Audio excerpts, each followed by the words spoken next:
married. They wanted to book a hotel for their wedding ceremony in the party. So they went to a wedding planner to look at some options. She told them only 3 hotels were available for the day they wanted and showed them the pictures. Which one should they choose?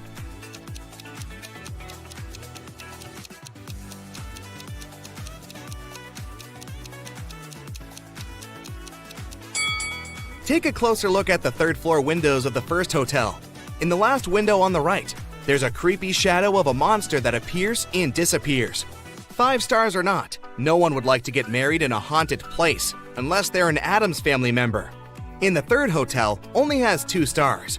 It probably doesn't have the facilities to host a wedding, so the best choice is the 2nd hotel. Great choice, the wedding planner said, and you're in luck because they actually have a great discount offer. If you can answer this riddle correctly, you won't have to pay for the ballroom rental. Here it is. Those who have it, do not say it. Those who take it, do not know it. Those who know it, do not want it. What is it? Do you know the answer?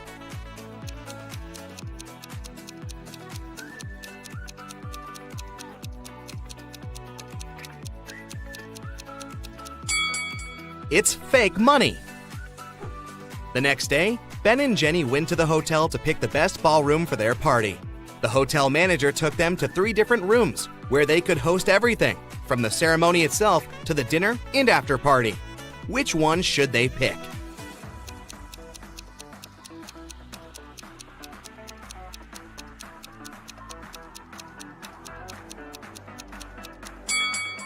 Do you see a little mouse hole in the corner of the first ballroom? The couple wouldn't want such uninvited guests at their party.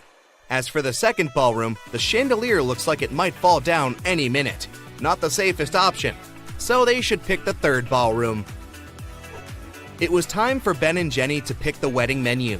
Since they were not paying for the venue, they wanted to spare no expense in serving food that the guests would never forget. That's why they called 3 different Michelin star chefs. Each of them prepared a different dish and presented them for a tasting. Which chef, and therefore which dish, should they go for?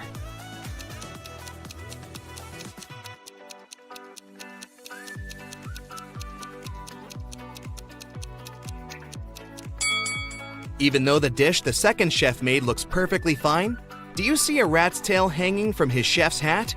There must be some ratatouille situation going on there. So that's a pass.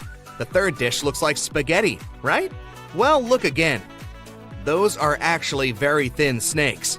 Exotic flavors might not be the best option, so they better go with the classical burger that the first chef made.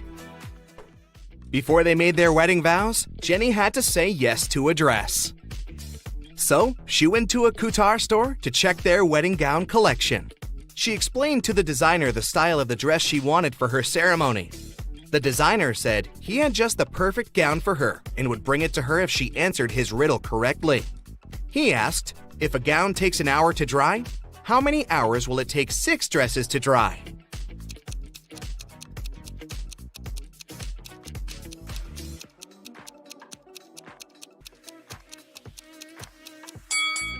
It'll still take 1 hour because they'll all dry at the same time. Ben had one last item to buy on his wedding shopping list, and it was what fastens 2 people yet touches only 1. Can you figure out what it is?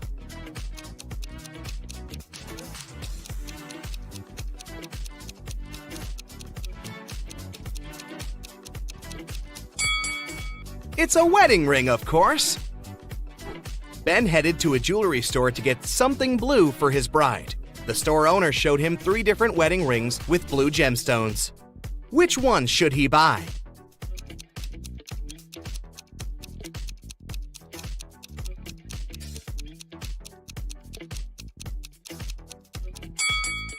The 2nd ring has an engraving inside, so it must have belonged to someone else before. The gemstone on the 3rd ring has a tiny crack in it. That can only mean it's made of glass or even plastic. So, Ben should buy the 1st ring with a sapphire. Next, Ben and Jenny were going to send out invitations. One print shop offered them 3 different versions of invitations. Which one should they choose?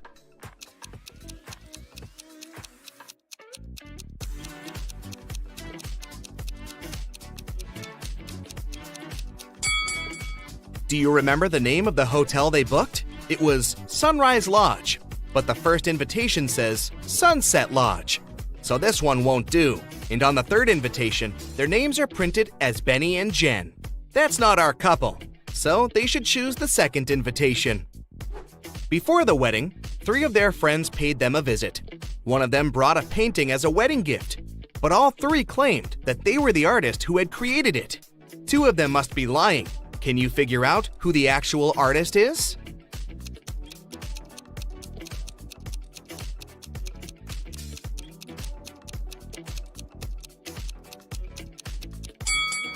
Take a look at the signature on the painting. It says Denise. Now look at the third friend's necklace. It has the letter D, so she must be Denise, the artist who painted the painting. It was finally the day of the wedding, and Ben and Jenny's guests started to arrive. However, the hotel security spotted 3 suspicious-looking people who could be uninvited. Take a look at these 3 guys. Can you tell which one is not supposed to be at the wedding?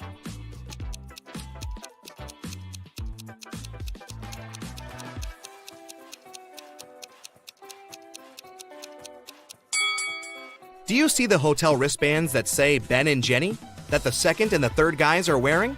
That can only mean they are actually invited. So it's the first guy who's crushing the wedding. Sorry, dude, no free drinks for you. After the vows were exchanged, it was time to party. As Ben and Jenny were dancing, someone spilled their drink on Jenny's dress, but no one saw who it was. Jenny spotted 3 people who could have done it. Take a look at them. Can you tell who ruined her dress?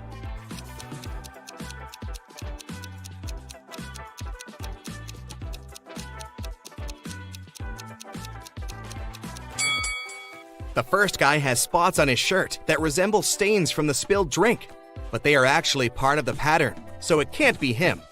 The third lady looks clean, but the hem of the second lady's skirt looks dirty, so it must be her who did it. After the ceremony ended, Ben and Jenny wanted to take a photo to capture the moment forever. But take a look at it. There's something strange about it. Can you spot what it is?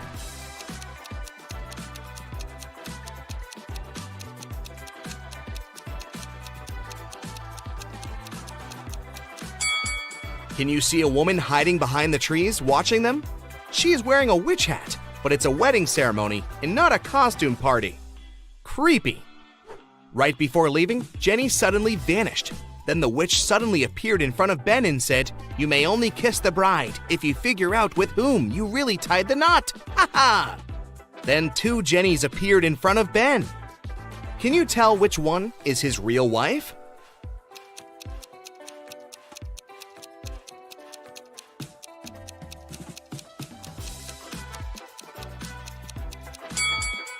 Remember the wedding photo? The Jenny on the left is the real one because her tattoo is on the same side as in the photo. Now that Ben and Jenny's wedding was over, phew, it was time for them to pick a honeymoon destination. They went to a travel agency to book a tour.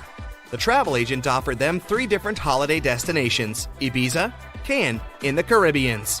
Which one should they go to?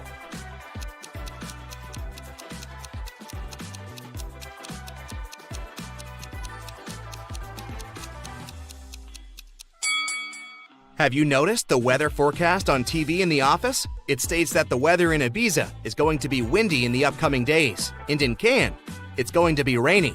So they should pick the Caribbeans and enjoy the sun. The travel agent said she could upgrade their plane tickets to business class for free. It would be her wedding gift to them. But they had to crack this riddle. What can travel around the world while staying in a corner?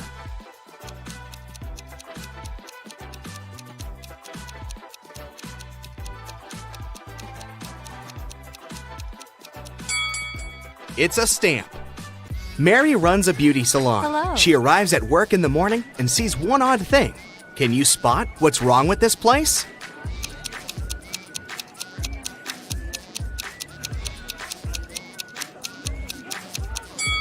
The mirror images of these 2 clients are swapped.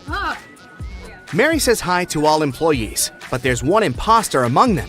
Can you tell who?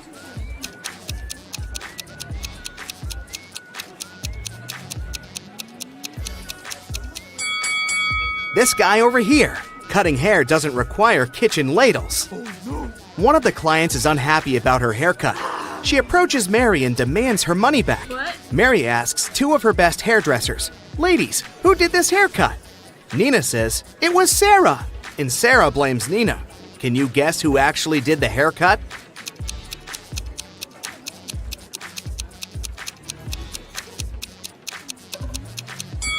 It was Sarah. The client's little purple hairs are still on her black dress. Mary is taller than Sarah, and Nina is shorter than Mary. We know that only one of the following statements is correct. 1. Sarah is taller than Nina. 2. Nina is taller than Sarah. 3. It cannot be determined if Nina or Sarah is the tallest. Can you guess which one?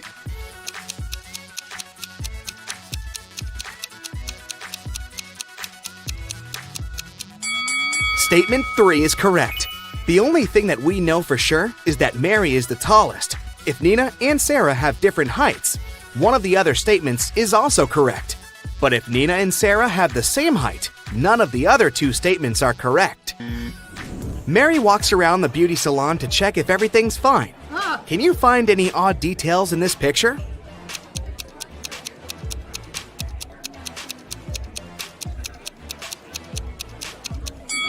There's a snake hiding in this woman's dreadlocks.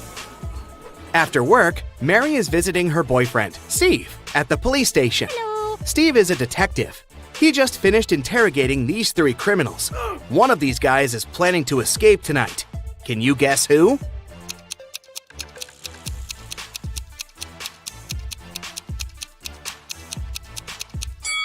There's a nail file in this guy's cake, so he's the one who's planning to escape. Mary and Steve are having a romantic walk in the park late at night. Can you see anything weird here?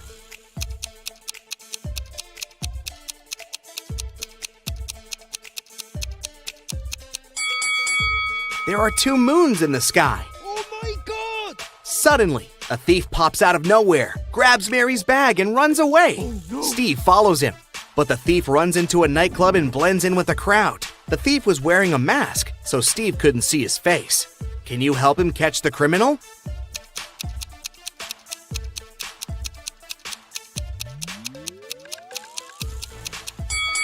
The thief was wearing a gold watch on his right hand, just like this guy.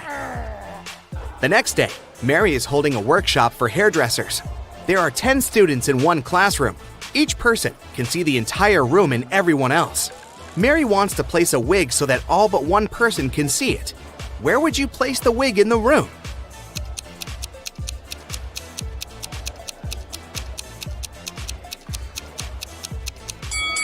She should put the wig on anyone's head. Mary looks out the window and sees a football team in front of the beauty salon. Each guy is holding a sign with some inscription. Can you guess who the message is for?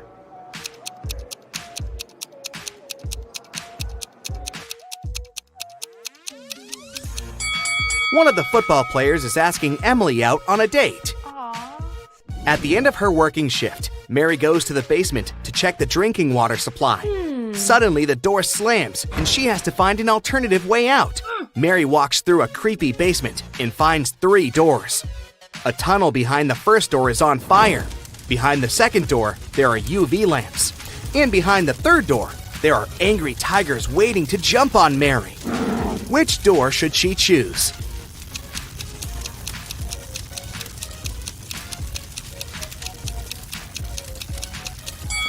The first one. She can use a couple of the drinking water bottles and put out the fire. There are 3 ladies waiting in line for a manicure, but one of them cannot get her nails done. Can you tell who?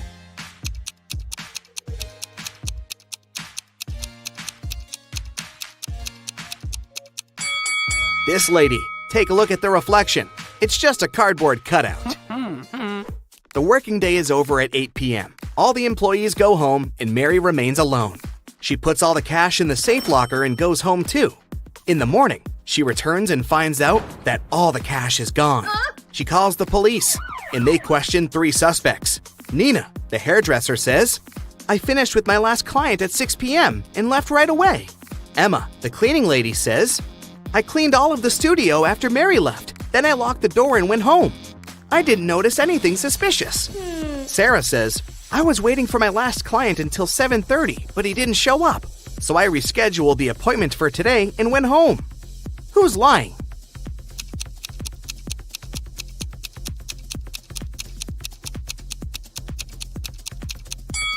Emma. Mary was the last person to leave the workplace yesterday. Oh, yeah. Mary goes on a date to a restaurant. Her boyfriend brings her flowers and chocolates. In the morning, she wakes up with a severe allergy. She goes to the hospital. Doctors find out that she was poisoned, but they don't know what kind of antidote she needs. Mary needs to identify the source quickly, so she hires a detective. He questions everyone who could give the allergen to Mary. Steve, the boyfriend, says, "We had the same food and drinks in the evening. I don't understand how it could happen." Pizza guy says, "I brought her pizza yesterday, but it was all right for sure. No one else complained about anything." And Bella, Mary's bestie, says, "I think it's her boyfriend's fault. He called me and asked what kind of flowers Mary liked. Who caused Mary's allergy?"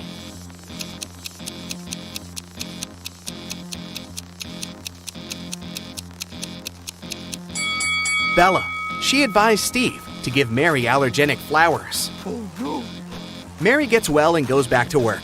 She arrives at her beauty salon and sees these 3 clients. Only one of them is a natural blonde. Can you guess who?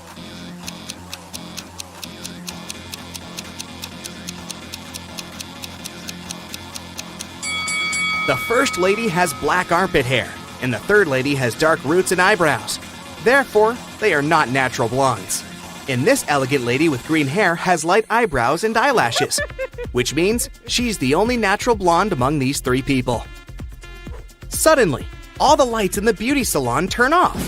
Thankfully, in a few seconds, the light is back again. But Emily yells, "Someone stole my chocolate bar!" Mary interrogates 3 suspects. Emily's client says, "That wasn't me. I just got nail polish applied. And I'm still waiting for it to dry." Nina says, "I'm afraid of the dark, so when the lights went out, I just froze." And Angela says, "Someone pushed me in the dark and I fell on the floor." Who took the chocolate bar?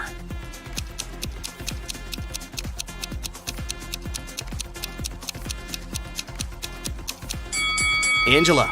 She has crumbs on her cheek. Steve wants to give Mary a legendary gift for her birthday, but he has absolutely no idea what to get her. He decides to sneak into her laptop and check out her shopping cart. Mary goes to the bathroom and Steve sneaks into her room and turns on the laptop. It requires a password, but Steve doesn't know it. Luckily, there's a note next to Mary's laptop saying 6226. Sam tries it, but it doesn't work. Can you crack the password?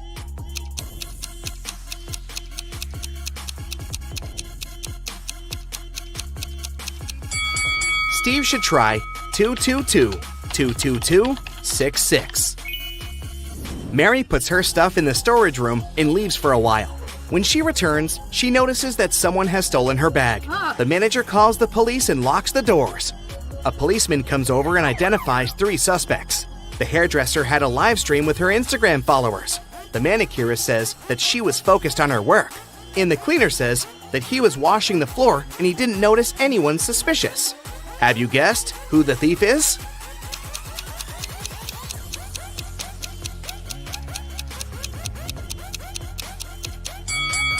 The hairdresser. Take a look at her earrings. She left one of them at the crime scene.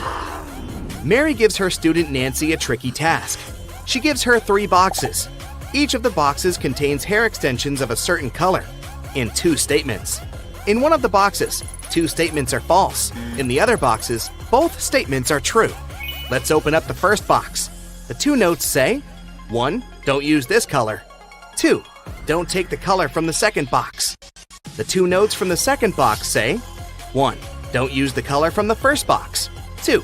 And take the color from the third box. And finally, the notes in the third box say, 1. Don't use this color. 2. Take the color from the first box. Which color should Nancy choose to pass the test?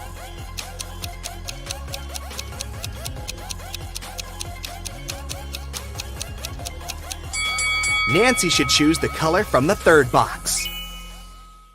Several birds landed on trees. One bird for one tree. But in this case, one of them didn't have a tree of its own. Then they regrouped, with 2 birds sitting on one tree. After this, one tree was left. How many birds and trees are there?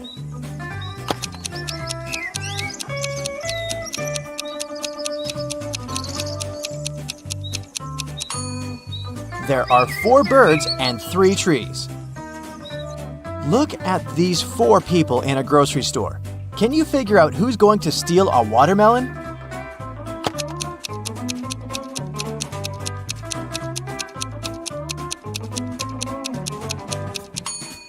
It's the man with a soccer ball. It seems as if he's holding something heavy. It must be the watermelon disguised as a soccer ball. You wake up and find yourself in a locked room without windows and only one door. You look around and notice a table. There's a piece of paper, a knife, and several inflated balloons lying on it. You pick up the note. It reads, "To get out of here, you must puncture a balloon with a knife. But if the balloon bursts, you'll stay here forever." What should you do to make a hidden door open in one of the walls?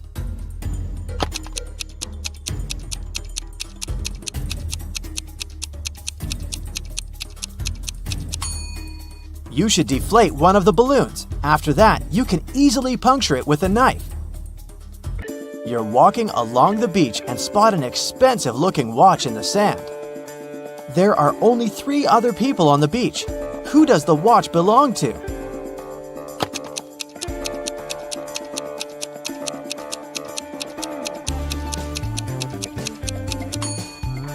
This guy's watch is in his pocket. The tan line on this girl's wrist doesn't match the shape of the watch. The watch must belong to this elderly lady.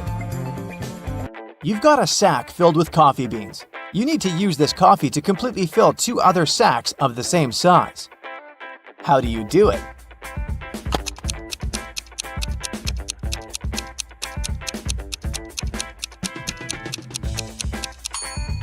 Put one empty sack into the other and fill them with coffee.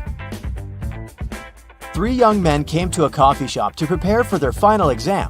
A waiter came up to them and asked, "Does everyone want coffee?" The first guy said, "I don't know." The second man answered, "Nah, I don't know." And the third one answered, "Yes." Can you figure out what the first 2 guys ordered?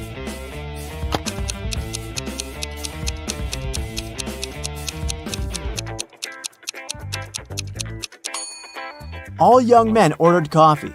Each of them wanted to have this drink, but the first 2 couldn't know if it would be everyone's choice. If the first 2 guys hadn't wanted coffee, they'd have simply said no. So when the third guy heard his friend's replies, he figured out that both of them wanted coffee. And since he was going to get a cup, he said yes. You have to think outside the box to crack this one. 1 is to 3 as 3 is to 5, and 5 is to 4. And 4 is the magic number. Can you figure out the pattern?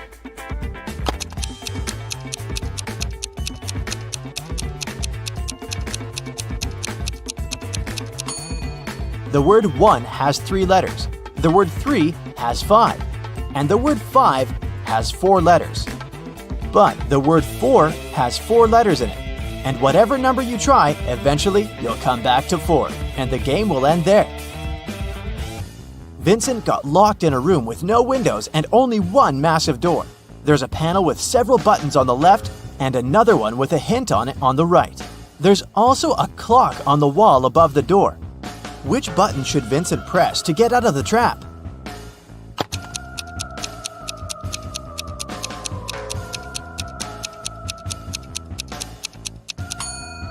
The green triangle. The numbers on the panel represent hours. If you connect them on the clock face, you'll get a triangle.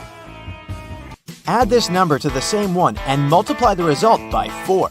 Then divide it by 8 and you'll have the very first number again. What number is it?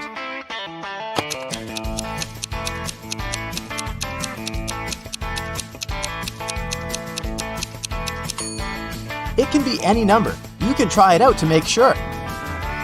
Look at these women attentively. Which one seems to be suspicious?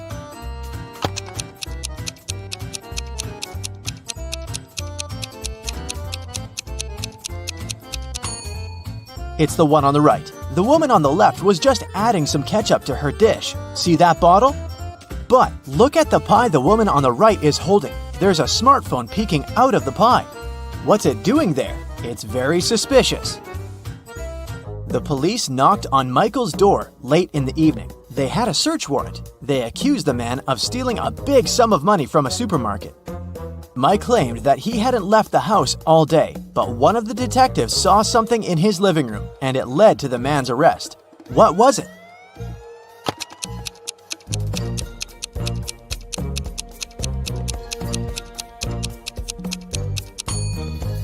Look at the date on the receipt lying on the table.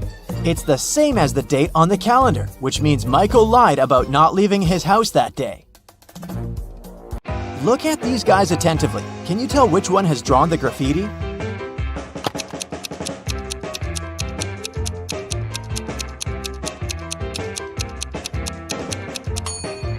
It's the guy on the left. He has some spray paint on his hoodie.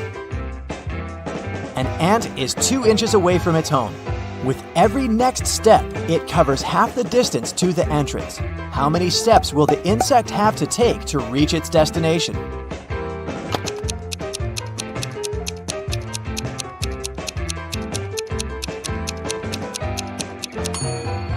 The ant will never reach the door because every time it'll travel only half the distance. Now, how about solving some rebus riddles? This is the first one for you. High, high, high, high, high.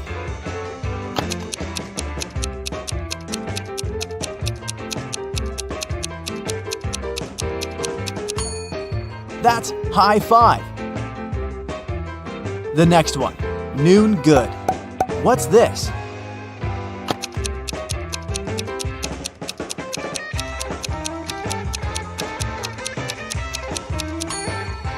That's how you greet people. Good afternoon. Okay, now try this one. Way, progress.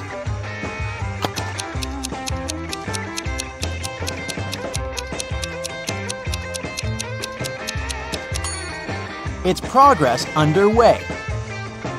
Now let's check how attentive you are. Try to figure out what's wrong in the following images.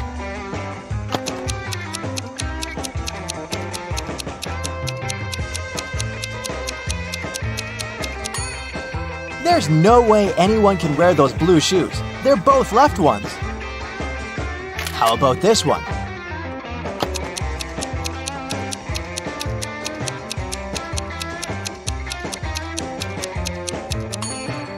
This horse looks rather natural among kangaroos, but it doesn't belong there. What's wrong in this picture?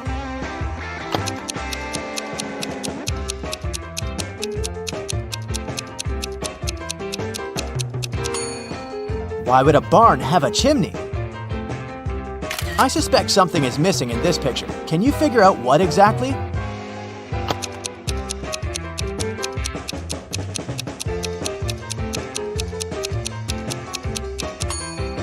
The bus doesn't have side mirrors and windshield wipers. Detective Lucas was called to investigate an accident. A car crashed into a store window and smashed the glass. There are 2 suspects. Both of them deny their involvement.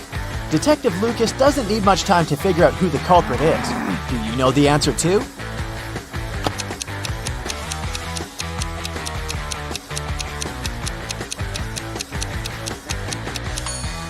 It's the owner of the blue car. The pattern on its tires is the same as in front of the store.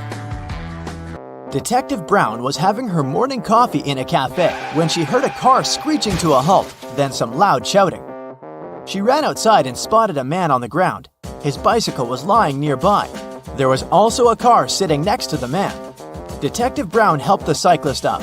The car driver came up to them. The cyclist exclaimed, "He hit my bike with his car, making me crash." But the driver answered, "I saw him losing control of his bike in the mirror. I left my car to check on him." Detective Brown immediately understood who was lying. Can you figure it out?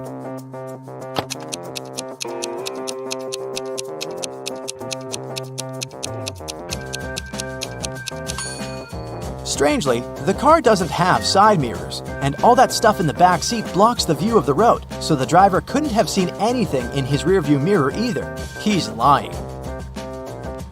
A man wearing a hat, a bandana covering his face, and dark sunglasses robbed a bank. The police have 3 suspects. Look at them and try to figure out which one is the criminal.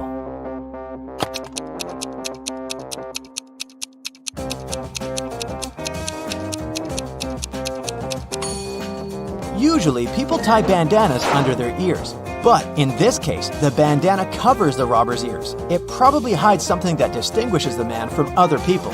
The criminal must be that man with only one ear. When Louisa entered the office, she noticed that her colleague Anna was very upset. It was the beginning of the working day, but someone had already stolen her purse. Only those who worked in the company could get into the office. Louisa questioned her colleagues. Maria, who worked in IT, said she'd been fixing somebody's computer. Jane, the secretary, answered she'd been on the phone with some clients. Andrew, a sales manager, said, "I've just returned from a 3-hour-long meeting. I'm exhausted." Can you figure out who took the purse?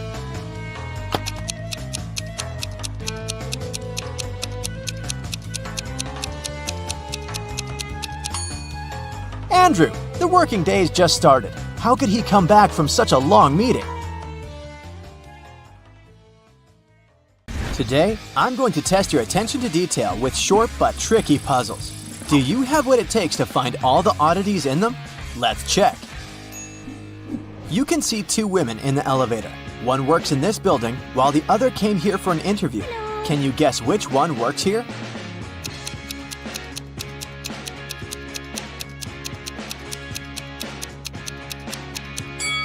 The woman on the right has a name tag on her jacket, while the one on the left has none. Can you spot an odd pineapple here?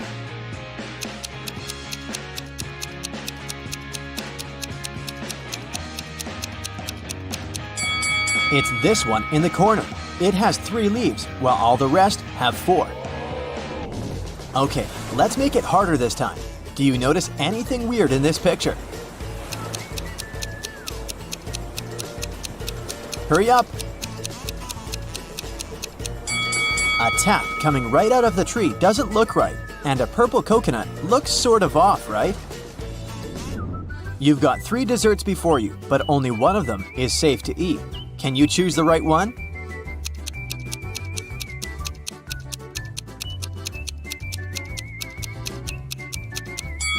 The strawberries with whipped cream may seem delicious, but those tiny flies scream that this dessert is off. Next, you've got a muffin, but there's a worm in the cherries on top of that muffin. So, ice cream is the safest option. Now let's see how sharp your eyes are. How many numbers can you see?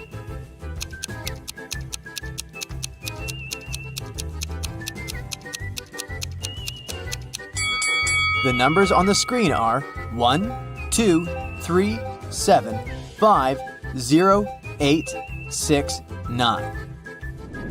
Look at these 3 paintings and try to tell which one is fake.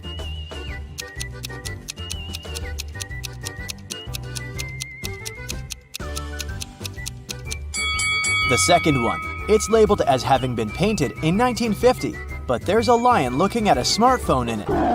How could there be smartphones back then? You're lost in the woods, cold, and so very hungry. Suddenly, you walk out to a clearing where you see 3 cozy-looking houses. Check your survivor's instinct. Which one do you think is safe to enter?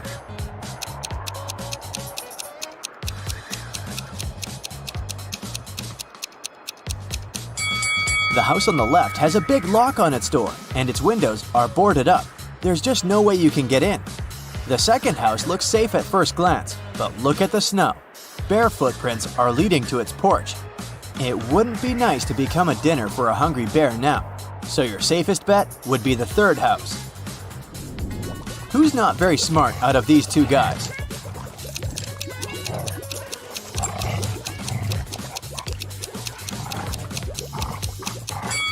Well, giving your cat a wash from time to time isn't that bad, although the kitty sure wouldn't like it, so the guy on the left is doing fine. As for the one on the right, look at the pet food package in his hands. He's giving his dog cat's food.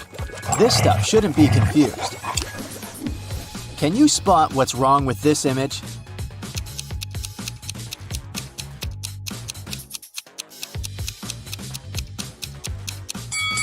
The woman sitting in the armchair has two different slippers on her feet. The painting on the wall seems to be from two different time periods at once. There's a Victorian-era man with a digital camera hanging from a strap on his neck. Which of these three pictures has something wrong in it?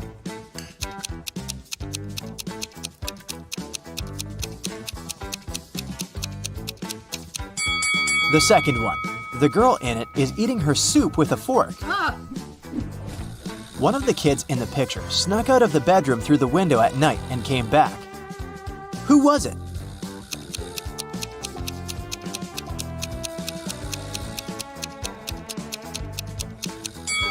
The one in the lower right corner still has their shoes on. One of these people going abroad is suspicious. Who?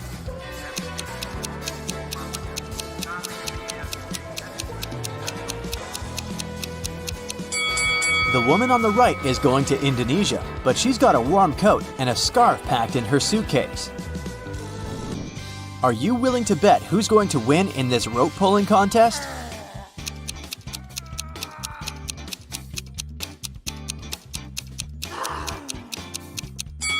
If you placed your bet on the right-hand team, you've got it. There's more than one person on their side. They're just hidden outside the frame. Can you figure out how many interviews this guy already attended this month? Oh, no.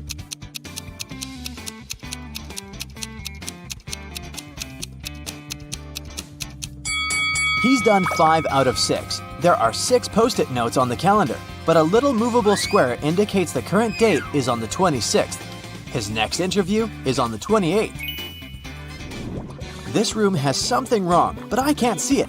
Can you?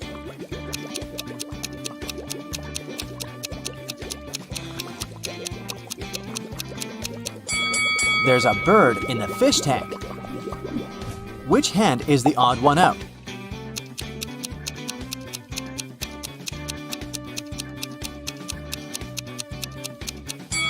It's the third one, the only right hand here. The rest are lefts. There are 3 people in the science lab, but one of them is not who they want the others to believe they are. Who is it?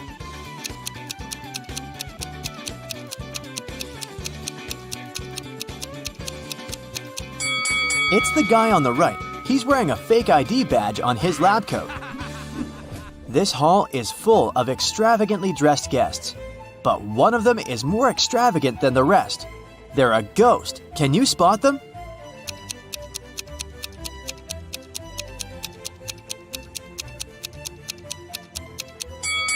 Look at the woman on the left. Her feet are almost transparent.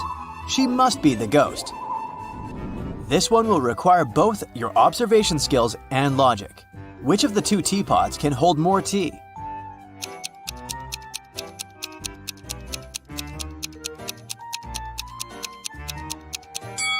The one on the left is taller, but the one on the right is broader, so they can hold an equal amount of tea. Still, the taller one also has its nose at the same level as the broader one, which won't allow it to be filled to the brim, so the right teapot can hold more tea. Which one of these 3 people came to this cafe not alone?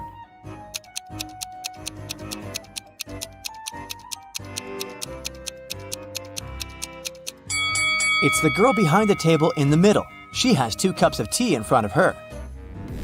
One of these 3 partygoers has recently escaped prison and hasn't gotten rid of all the evidence. Can you figure out who it is?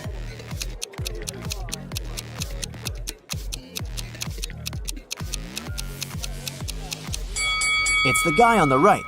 He still has handcuffs hanging from one of his hands. An art exhibition owner has sold a painting to a private collector.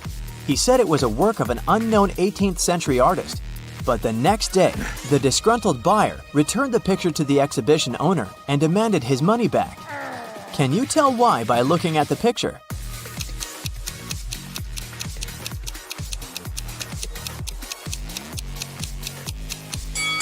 Well, there shouldn't be an airplane in the painting if it was genuinely from the 18th century. Someone broke into a house in a rich neighborhood and got away with a lot of valuables. The police had a suspect and stopped by his home. The suspect said he hadn't left his home since the day before. but the police officers knew he was lying. Can you guess why?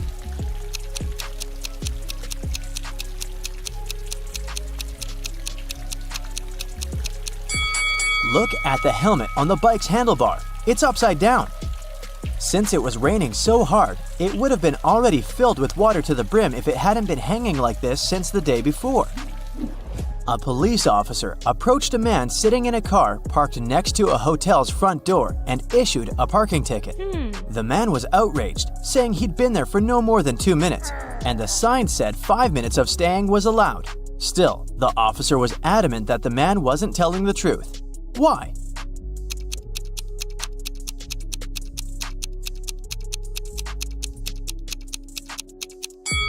There had been a heavy snowfall and just too much snow on the man's car hood and roof. If he had arrived just 2 minutes before, the snow would have been blown away by the wind or melted. There are 3 passports before you, but only 2 of them are real. Which one is fake and why?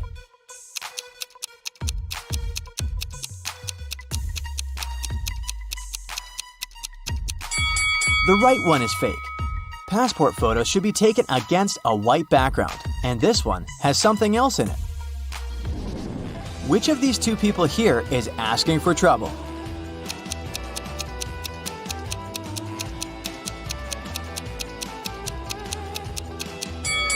Surfing is not the safest of sports, but if this girl is a professional surfer, she's fine. The man with loud music coming out of his speaker isn't safe though. Loud sounds such as shouting or music can cause an avalanche in the mountains.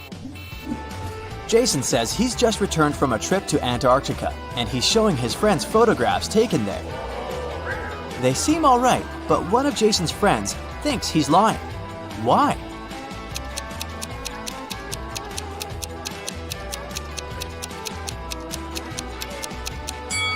Look at Jason's face. He has tan lines from the sunglasses.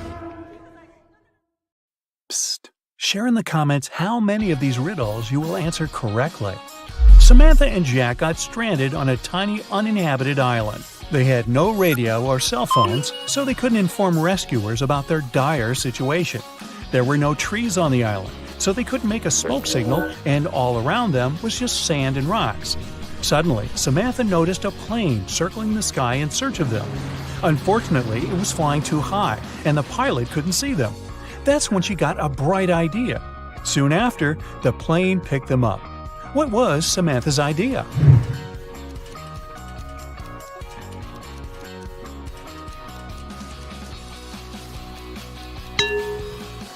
To use rocks to spell out SOS on the sand.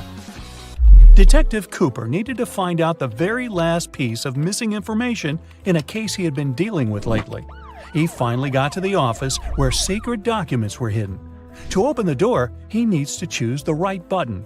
There are 3 of them, a yellow one, a green one, and a blue one. Which one should the detective choose?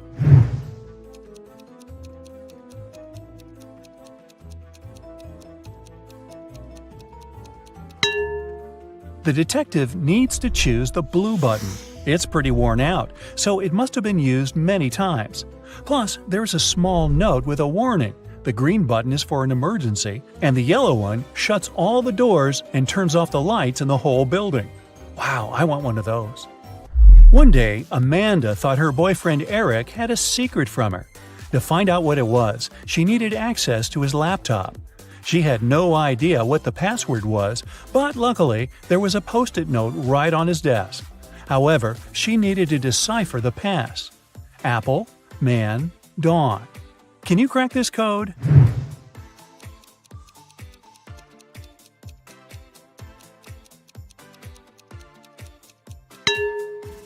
Right, it's Amanda. Her name is the code. By the way, the secret he was hiding was the birthday present Eric had been choosing for her. Well, that's what you get for snooping. Jack and Jim agreed to say yes all day long to all questions. If one of them doesn't say yes to a question, he automatically loses and must give $100 to his friend. Jim realized there was one question nobody could say yes to. What question was it?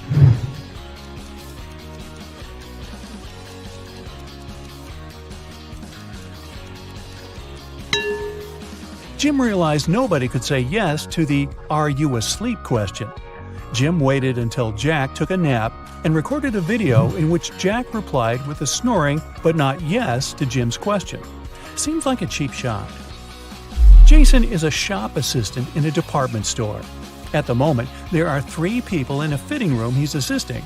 Jessica, the girl, is wearing a green dress. Sean, a man wearing a leather jacket and skinny jeans. And Alex, the man who's currently taking a larger pair of jeans that Jason brought him. One of the clients is an alien. Jason has to figure out who it is.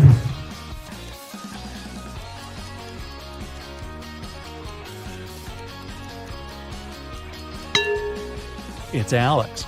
Take a closer look at his feet. Only a reptile or an alien could have such feet. Julian needed to find a very important document he'd lost. He looked through all the papers and finally found something that looked like the document he actually needed. However, a couple of seconds later, he realized there were 4 copies of this document looking precisely the same, or not. Can you guess which one is the real document?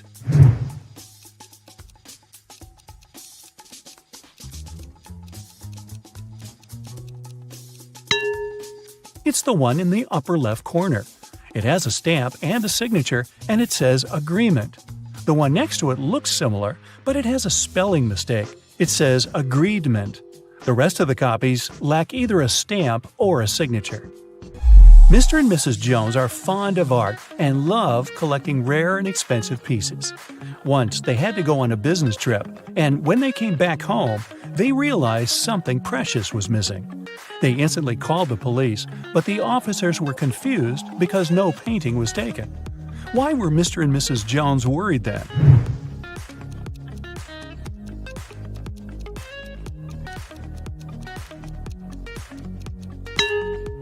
A frame was missing. In fact, it cost much more than many art pieces, as it was encrusted with gems. Mary was walking in the woods and suddenly saw a really fancy castle. It was getting late, and she thought she might ask for a stay there overnight. It was a wicked troll's castle, and he really didn't like intruders. Mary was captured and locked in a dark room with 2 guards. Still, the troll gave her a chance to break free. There are 2 doors in the room. One door leads to freedom, and the other is locked. The guards know which door will set Mary free. One of the guards always tells the truth, while the other always lies, and Mary doesn't know who it is. She can ask just one question to one guard only. What question should she ask?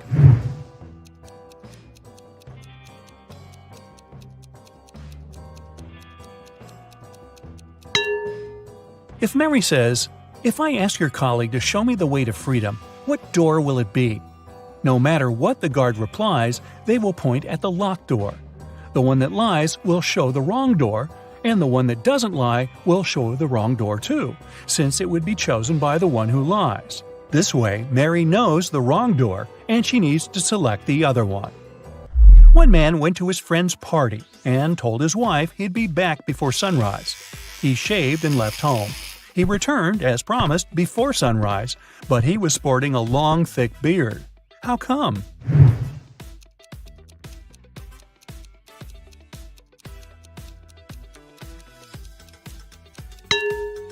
The man and his wife live in a place with polar nights that last for several months.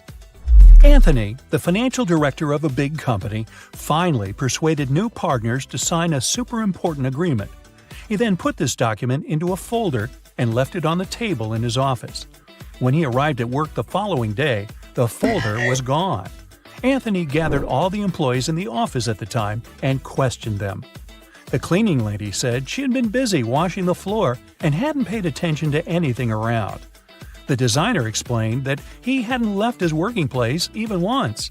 What's more, being an artist, he didn't have any interest in agreement documents.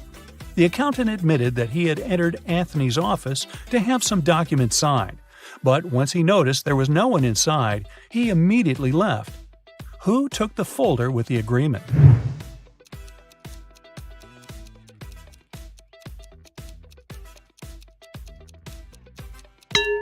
It was the designer. Anthony never mentioned which folder was gone. How would he know that the missing folder had an agreement inside? Eric wears either only black or only white socks. One morning, he was in a hurry to get ready for an important meeting. Suddenly, the power goes out. The guy has 10 white and 10 black socks in his drawer, but all of them are mixed. He doesn't want to look silly at work wearing different socks. If it's completely dark in the room and Eric can't see anything, how many socks should he pull out of the drawer to get himself 2 matching ones?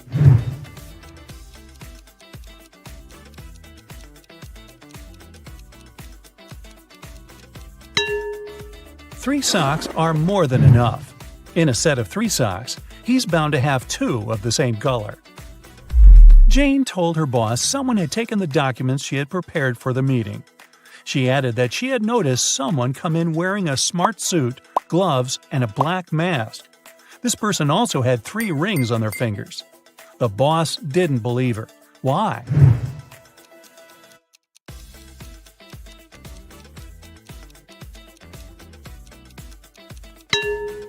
She said the person was wearing gloves. Then how did she see 3 rings on their fingers? Jane must have simply forgotten to print those documents out. On a nice warm day, Vivian, who lived in a town on the seashore, decided to go for a hike alone. But after hours of trekking, she ended up in a section of the forest she wasn't familiar with. Before her, there were 3 paths. One path had bare footprints leading away. Another had human footprints. And the third one was right by the river. Which one should Vivian take to find her way?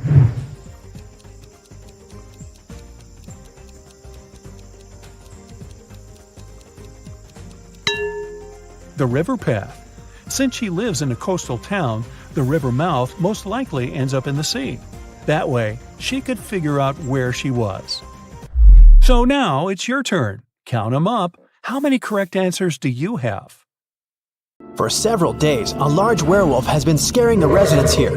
You know that the werewolf has a wife, and she's the only person who can calm the monster down and help him return to his human form.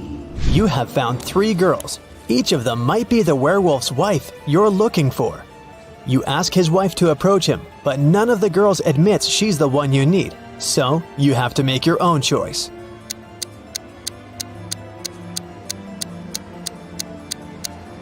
Do you see some wool on the girl's clothes? It's the wolf's fur, which means she's the wife. She walks up to the monster, hugs it, and the werewolf turns into a human. You're hungry. You drop by a pizzeria. The owner of the restaurant says that someone has taken all his weekly earnings from the safe. The thief wore gloves and left no fingerprints. The video cameras were turned off. You know this pizzeria has had several similar incidents over the past year. Every time, the insurance company paid the owner the entire amount that had been stolen.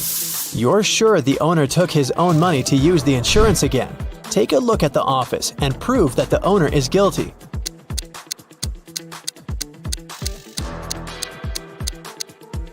Look at the air vent. Behind the grated hatch, you can see the bundles of the stolen money you've been looking for. Suddenly, someone shoved Stacy into the water. Down in the Sea Kingdom, Stacy met Neptune. He was sitting on his throne, surrounded by 3 mermaids. Neptune asked Stacy to return the pearl necklace to his wife. She had recently lost it, and Luke found the necklace on the shore. Can you guess which mermaid is Neptune's wife?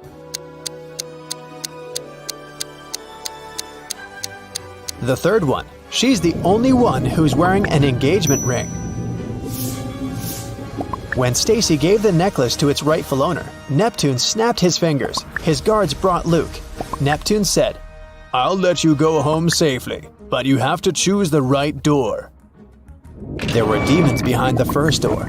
They were ready to eat anyone who dared to come in. There was lava all over the floor of the room behind the second door. And finally, there was a laser beam that could cut through anything it touched behind the third door. Which door should Stacy and Luke choose?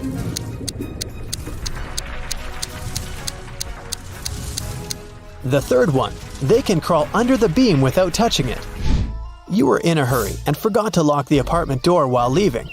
Someone got in and locked the door from the inside, and you had to use the key to open it. You see a human silhouette standing in the shadows and realize that you know this person. Who is it?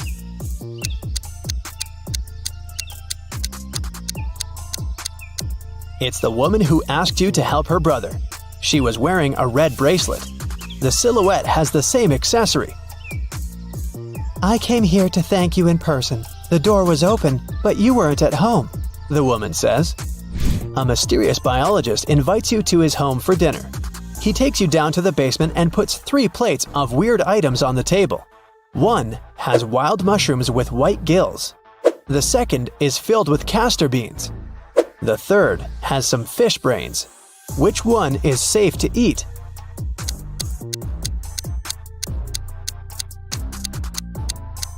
The plate of fish brains is the only dish that isn't poisonous.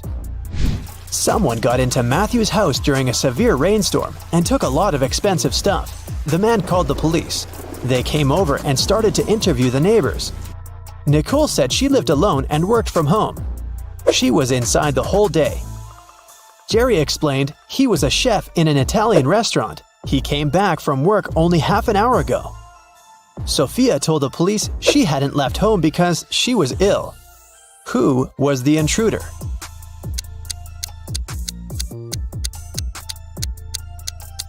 It was Nicole. She claimed that she'd been inside the entire day, but there was a wet umbrella in the corner. Kim and Ashley are best friends. They decided to spend summer vacation in Italy together. They were very lucky to buy cheap plane tickets. Their flight was at 10 a.m. Unfortunately, when the girls arrived at the airport, they realized it was the wrong one. Now, they have 2 options. To take a high-speed train for $100 to go to the right airport, or stay here and buy tickets for a later flight for $400. What should they choose?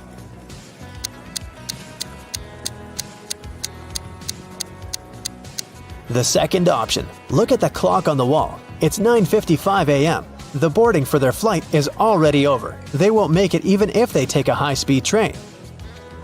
Kim and Ashley bought new tickets. They went to the airport restaurant to drink coffee, but one weird detail scared Kim away. She suggested they should leave that place as soon as possible. What did Kim see?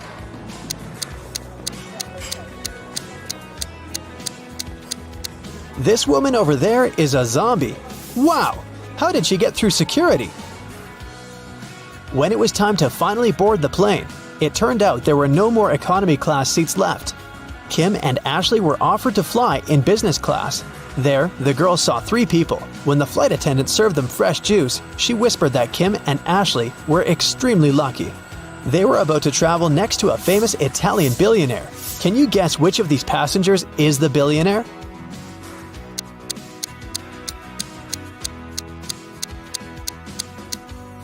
This glamorous lady is a good candidate, but it's very unlikely a billionaire will wear a 100% polyester coat.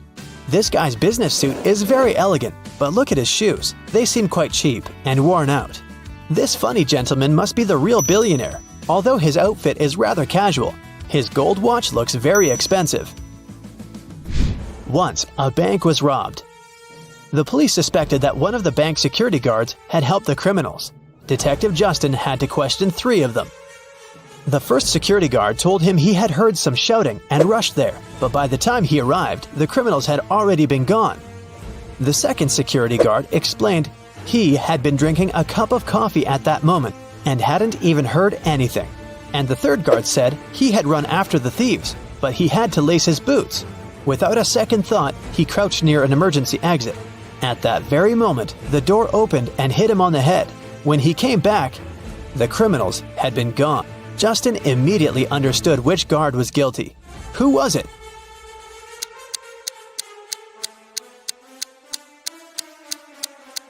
It was the third guard.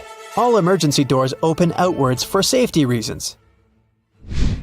The police have been looking for Kyle for 2 days. The guy went hiking and never came back. Finally, he was found. Someone had hit him on the head and left him lying in the bushes. Kyle only managed to say, "Friend," in a weak voice, and lost consciousness. The police officers had 3 suspects, all of them Kyle's friends. Zachary said he spent the last days at work getting ready for a conference. Jesse told the detective he'd sprained his ankle and had been in bed for 4 days. And Billy explained he'd been to New York for business. The man even showed the police officers his boarding pass. Who's behind the accident with Kyle?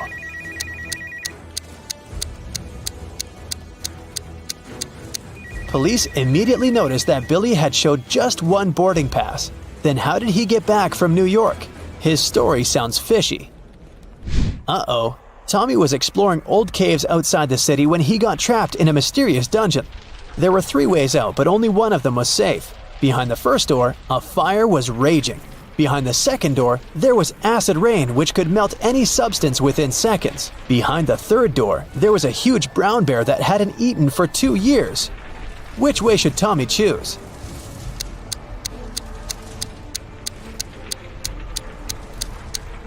Tommy should choose the third way. No animal can go for 2 years without food and survive. Barely, haha. It was a stormy day and it had been raining for several hours straight. A car accident happened in a tunnel. The yellow car crashed into the red one. The driver of the yellow car said it had been raining so heavily he hadn't seen anything. So the accident wasn't totally his fault, but the police asked the man to stop lying and claimed it was all his fault. Why?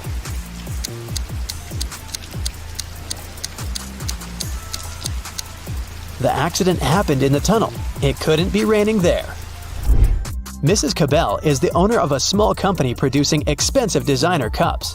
On Friday, when the working week was finally over, she got a call from her bank. The woman found out that someone had stolen all the money she had saved. Mrs. Cabell realized it must have been one of her workers. So she asked each of them what they had been doing that day. Sloan, a sales manager, said she'd been talking to their clients and looking for new ones. Atticus, a potter, said that he always made 1 cup a day, and he showed all the cups he had done that week. Sierra, a designer, said that she'd been working, but also admitted she hadn't really been productive that day because of some family issues. Who lied?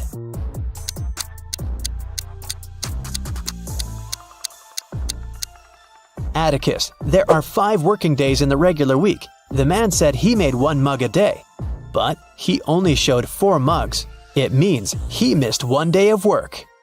There was an incident in a secret laboratory. One of the scientists released a substance that turned people into vampires.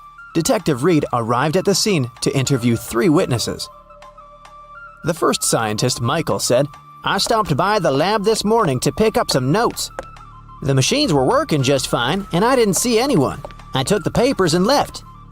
The second scientist, Lindsay, said, "I closed the lab at night. One of the PCs was faulty, but I was very tired and decided to leave it till the morning. Unfortunately, I overslept." And the third scientist, Jennifer, said, "I got up early and went to the lab to check the devices.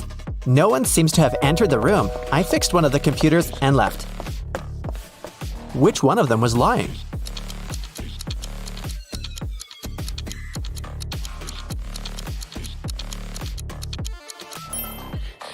Michael is lying. One of the computers was actually faulty, and Jennifer spent the whole morning fixing it. If Michael had walked into the lab, he would have known about it, or Jennifer would have noticed him. So he must have entered the lab after the others had already left. But why would someone release such a dangerous substance? Michael didn't want to confess, so Detective Reed decided to investigate the crime scene to find out who was behind this. Take a look at this picture. Is there anything suspicious?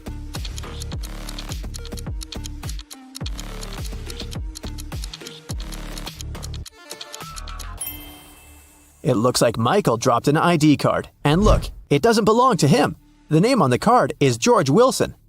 Let's ask him about the incident. Detective Reed went to Mr. Wilson's office to ask him about the incident. "Oh yeah, I gave my pass to Michael," Mr. Wilson said. "But that's only because I had left something in the lab. My glasses. I didn't have time, so I asked Michael to pick them up." Well, that's not a very clever excuse, but how can you prove the man is lying?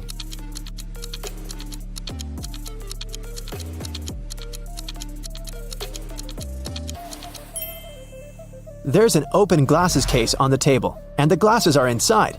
But Mr. Wilson, didn't you say that you left them in the lab? "Oh, did I say my glasses? Sorry, I meant my papers. I made this mistake because I asked my secretary Shirley to look for my glasses yesterday." Find something to prove Mr. Wilson is lying.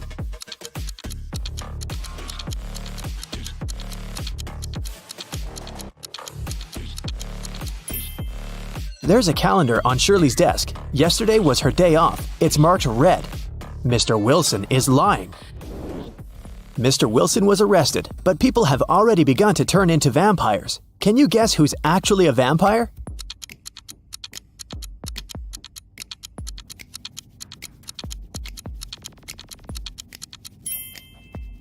The woman on the right. She's putting on her makeup, but do you see? She isn't reflected in the mirror. Meanwhile, those who haven't turned into vampires gather everything they might need to survive. Which of these people is more likely to stay alive?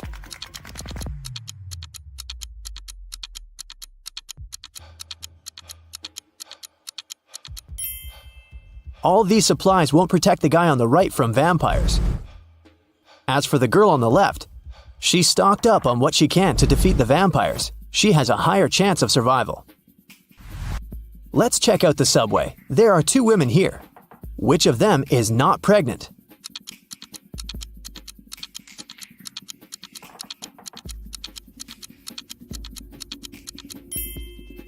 The girl on the left is not pregnant. Look, her belly is of a very strange shape. That's because she has hidden her survival supplies under her clothes. Vampires decided to throw a party. Who among those present is actually an undercover human?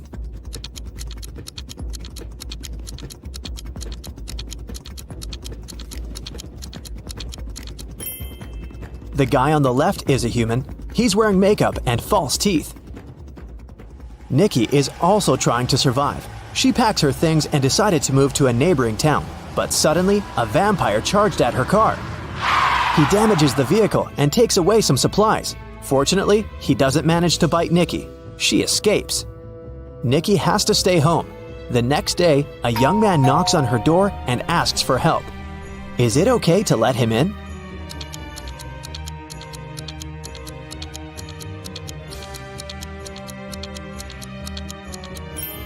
Nope. He has the same scar on his cheek like the vampire from the day before.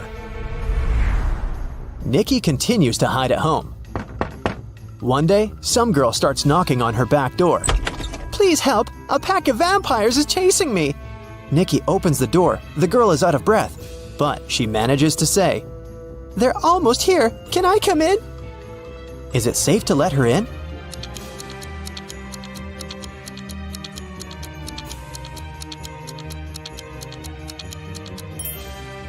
No! This girl is a vampire. Anyone in this situation would immediately run inside the house, but vampires can't come in without an invitation. Nikki was checking her house and suddenly noticed that there was someone in the attic. She approached the shadows. It was a father and daughter. Please don't kick us out. Sorry, we snuck in without permission. We've been trying to hide from the vampires. The father said, Is it safe to let them stay?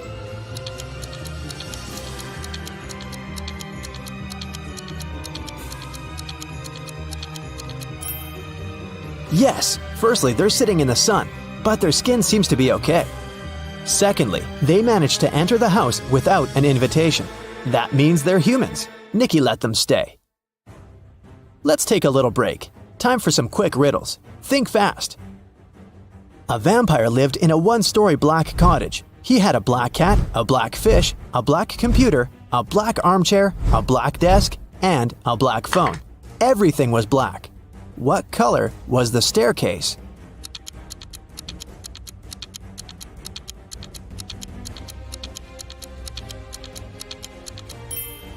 There was no staircase in that house because it was a 1-story cottage.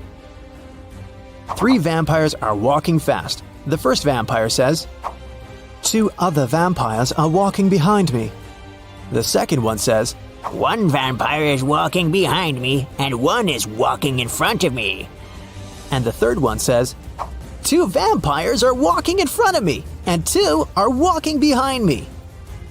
How is that possible?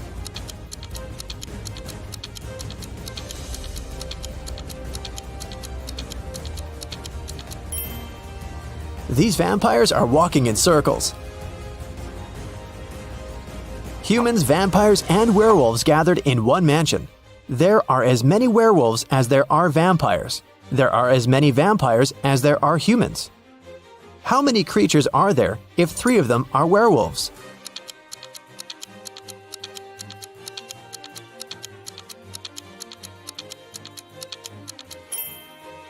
There are 9 creatures in the mansion, 3 werewolves, 3 vampires, and 3 humans. Now let's go back to Nikki and her adventures. Nikki, Peter, and his daughter Becky decided to go to another town together. It takes 2 days to get there. They drove all day until night fell. Now they have 3 options. First, they can continue driving until the morning, despite the fact that they may meet a lot of vampires along the way. Second, they can spend the night in the nearest cave with bats. And third, they can sleep in the car. Which option would be the safest for them?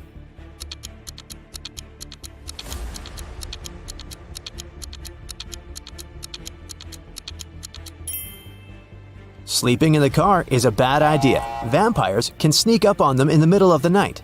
A night in a cave is also a bad option. Vampires can hide among these bats. The safest option is to keep driving. Although they'll probably meet vampires, they have a chance to survive if they drive faster. They drove really fast and managed to reach the city by the morning. But when they got out of the car, they discovered they were surrounded by vampires. To escape, they need to choose one of 3 roads. On the first road, there's a pack of vampires. They're coming straight at the guys. There are wild hogs on the second road. The third road leads through a dark alley with hundreds of bats. Which of these 3 ways is the safest?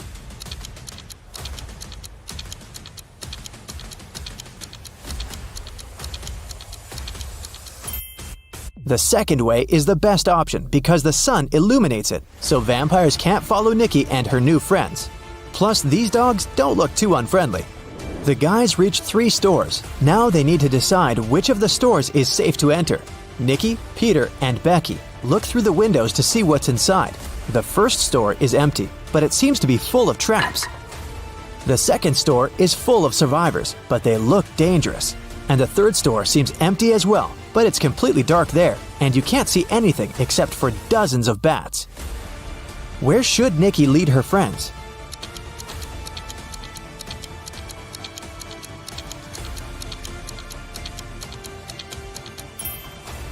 The first store is the safest. If Nikki, Peter, and Becky notice these traps, then the chances are high they'll be able to avoid them.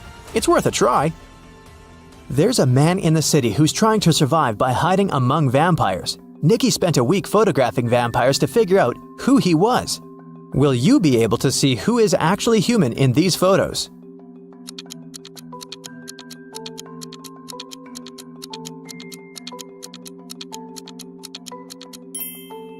You can see this man has all 4 photos. In one of the photos, he's eating garlic bread, and in this one, his leg is exposed to the sun.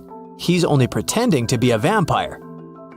Nikki and the others decided to invite this man to join their group. The man was delighted and said that his name was Douglas. He was a journalist looking for safe places for people. He suggested creating a password that only humans could figure out. They came up with this one: HAWUH. Can you guess why?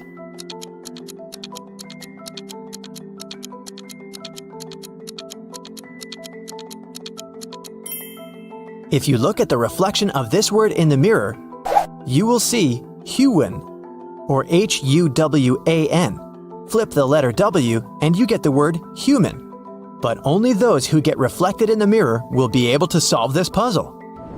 Nikki and her friends settle down in this town. Can you guess which of these houses belongs to Nikki, in which Peter and Becky live, and in which Douglas has chosen?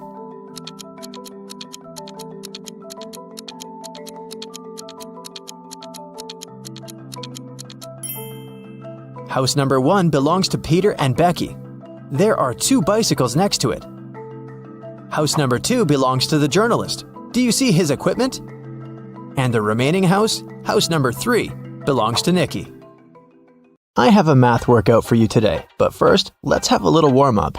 How many ducks do you see in this picture?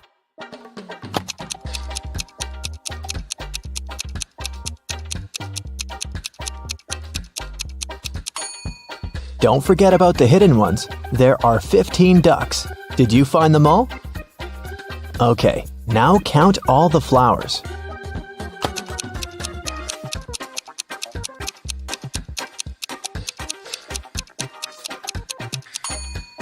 Right, there are 17 of them. Can you spot 3 differences between these photos?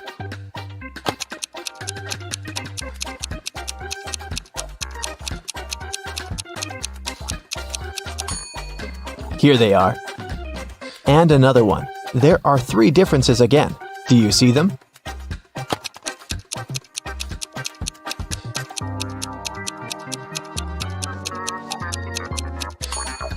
Okay, here they are. Good job. Okay, now a bit of math for you. Look at this picture.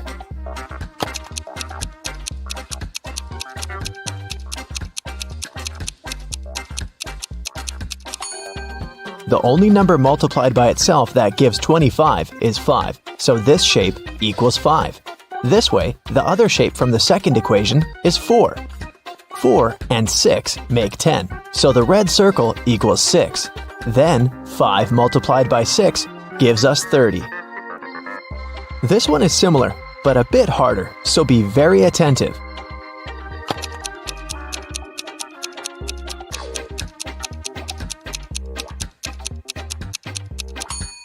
Okay, 3 pairs of sneakers make 30. Then 1 pair equals 10. Then 1 cat with a whistle must be 5. In this case, 2 whistles equal 4, so 1 whistle is 2. Now the last one. A pair of sneakers is 10.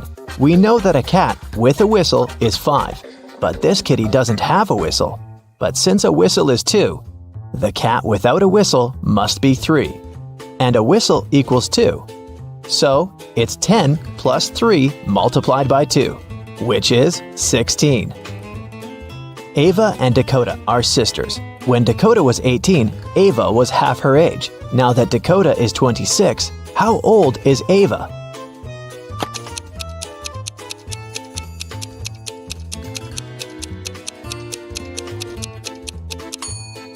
When Dakota was 18, Ava was 9. So the age difference between the sisters is 9 years.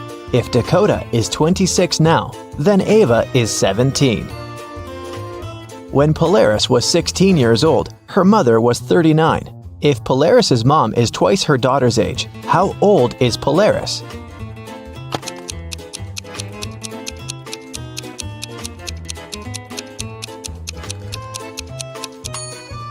The age difference between Polaris and her mother is 23 years. That means now, Polaris is 23 and her mom is 46. Yvonne had a big collection of CDs. One day, she decided to clean up her house and counted that she had 172 CDs. She sold them all except for 7 CDs of her favorite singer and 5 CDs of her favorite band. How many CDs does Yvonne have now?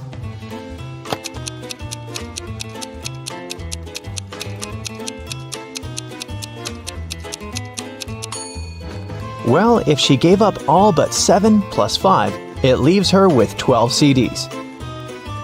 In PE class, all students were standing in a circle. If the 5th student was exactly opposite the 12th student, how many students were in the circle?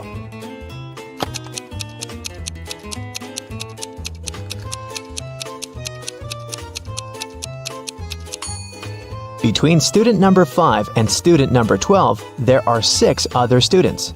If these two are opposite each other, then on the other side between them, there are also 6 students. This makes 14 students in the circle.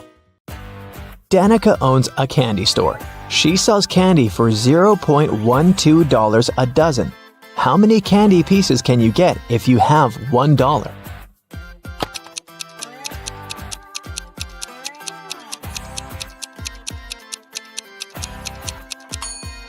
$0.12 for a dozen mean that 1 candy costs 1 cent. So if you have $1, you can get 100 candies.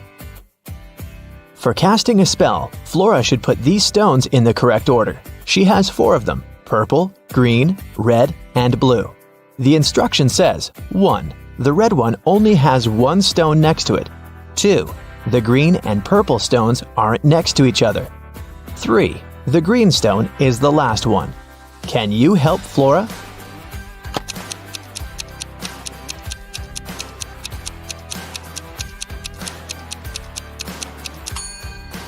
If the red stone only has one other stone next to it, then it's either the first one or the last one. But since green is the last one, then red is the first one. If the green and purple stones aren't next to each other, then there's the blue stone between them. So, the correct order is red, purple, blue, and green. It was midday. Kaylin was exploring a big local forest. She found an abandoned mansion and entered it. The door closed behind her back and wouldn't open. Oh no! Kaylin got trapped inside. There were 3 other doors leading to freedom, but there was a catch. Behind the first door, there was a huge pit that would take her miles underground. Behind the second door, there was a magnifying glass that concentrated sunlight and burned everybody and everything that entered. Behind the third door, there was a hungry and dangerous lion that would eat anybody and anything that entered. Uh-oh. How can Kaylin escape?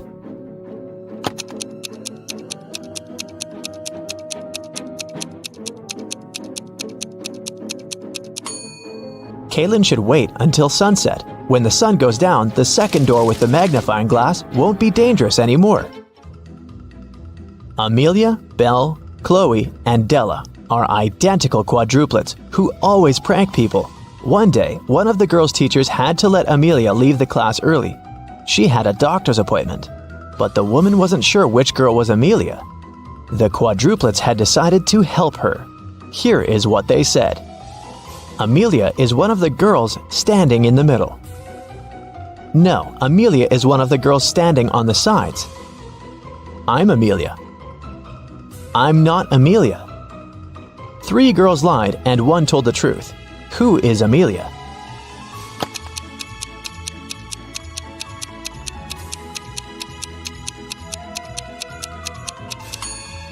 If Amelia is the first girl, then 2 girls told the truth, the second and the fourth ones.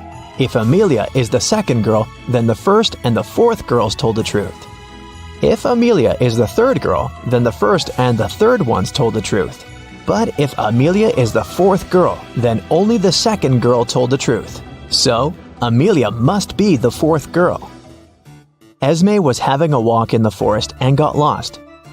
She found a witch's house, petted her black cat, and asked the witch to send her home. The witch wanted to play a game. If Esme won, she'd send her home. But if Esme lost, she'd have to stay with the witch forever. We'll be saying numbers between 1 and 10. The next player will have to choose a number that's between 1 to 10 greater than the previous one. The first person to say 50 wins. You can start. How can Esme win?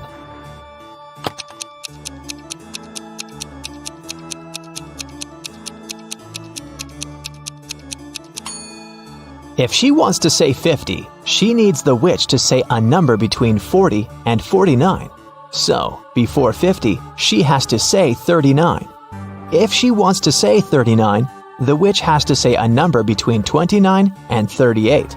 So, Esme has to say 28, and before that, 17, and before that, 6. So Esme must start with 6 and then say 17, 28, 39, and 50. Cassidy woke up in a dungeon and couldn't remember what happened to her. She needed to get out, but the door was locked and required a password. Can you guess what the password is?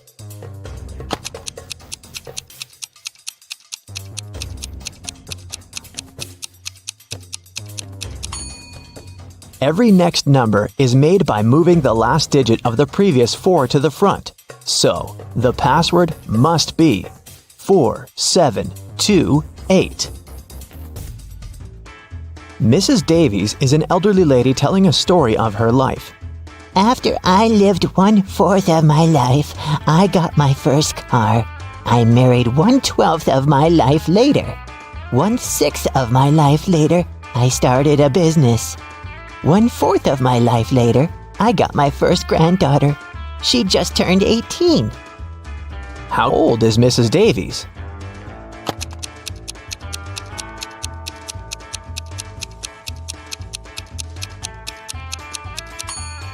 Let's say Mrs. Davies is X years old.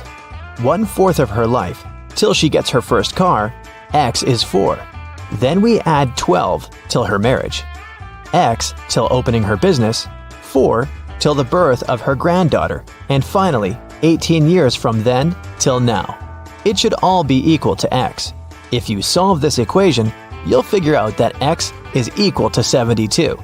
So, Mrs. Davies must be 72 years old. Esme was walking in the forest, and you know what? She didn't get lost this time. She knew how to get home, but the other road led to the witch's house, and the girl recently came up with a cool riddle for the witch. So, Esme decided to pay her a visit. She offered a deal. If the witch couldn't solve her riddle, Esme would get her cat. The witch agreed, and Esme gave her a square piece of paper, 4 inches by 4 inches, with a total area of 16 square inches. Turn it into a square with a total area of 8 square inches without a ruler. How can the witch do it?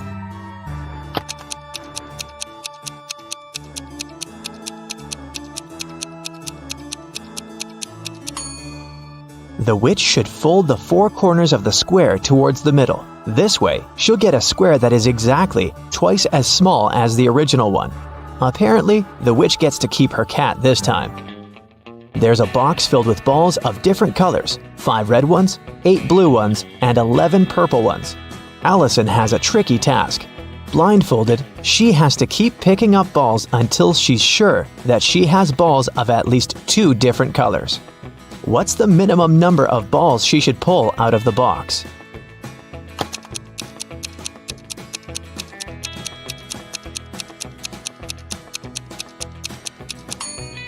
In the worst-case scenario, Allison will be picking up balls of the same color until there are no more of them left in the box. The majority of balls are purple, so if she picks up a purple ball every single time, it'll be 11 balls. And only after that will she get a ball of a different color, so she should pick up 12 balls. Like every morning, Daphne went to her favorite local cafe to get her coffee and breakfast sandwich. She left the cafe after she'd paid. A few minutes later, she returned, looking anxious, because she had forgotten her wallet. Strangely, it was nowhere to be found. She called the police to report the incident. Nobody had left the store, so the thief was still there when the officer arrived. He started questioning everyone. Jenny, the cashier, said that Daphne was a regular customer, and she had known her for a long time. So, she would never steal her wallet, and she didn't see it after Daphne had paid. Andre was a tourist visiting the city for the first time. He said he'd come to the cafe because he'd wanted to try their famous muffins. She claimed he hadn't seen the wallet. He was busy trying to pick what type of muffin he should get at the time.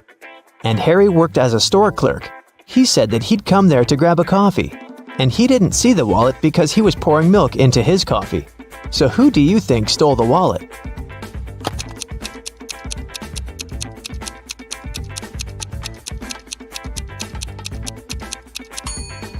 It was Harry, the store clerk, or should I say Harold.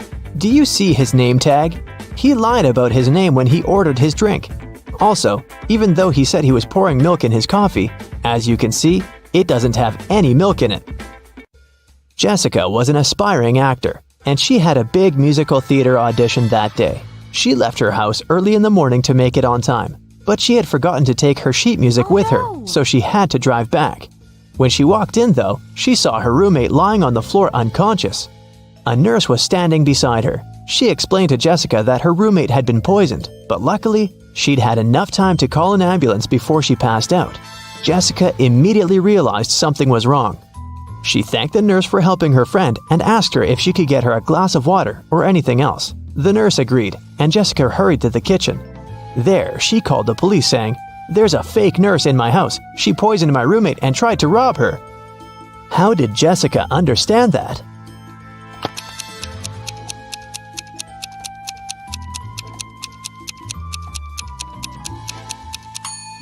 When she arrived at the house, there was no ambulance car in the driveway or in the street. And it's not like paramedics started using Uber.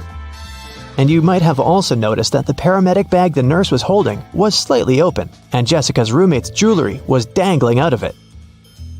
Anna and Catherine are both influencers, but take a look at the latest photos they posted. Which of these ladies do you think is richer?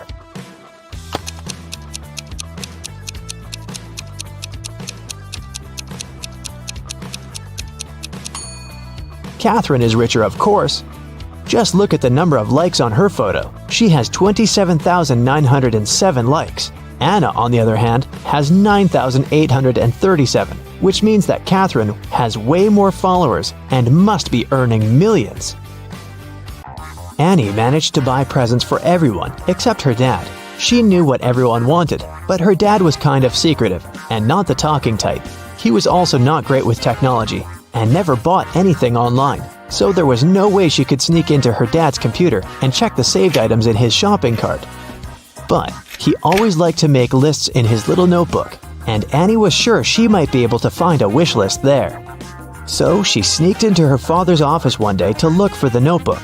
It was nowhere to be found, but his study table had a locked drawer. She looked for the key around the room but couldn't find it anywhere. That's when 2 different sticky notes attached to 2 different books inside the bookcase caught her eye. The first note was attached to a psychology book and had P5487TH written on it. The second note was attached to a detective novel and said P21320TH. Annie immediately knew what the notes meant. Can you guess what she had to do?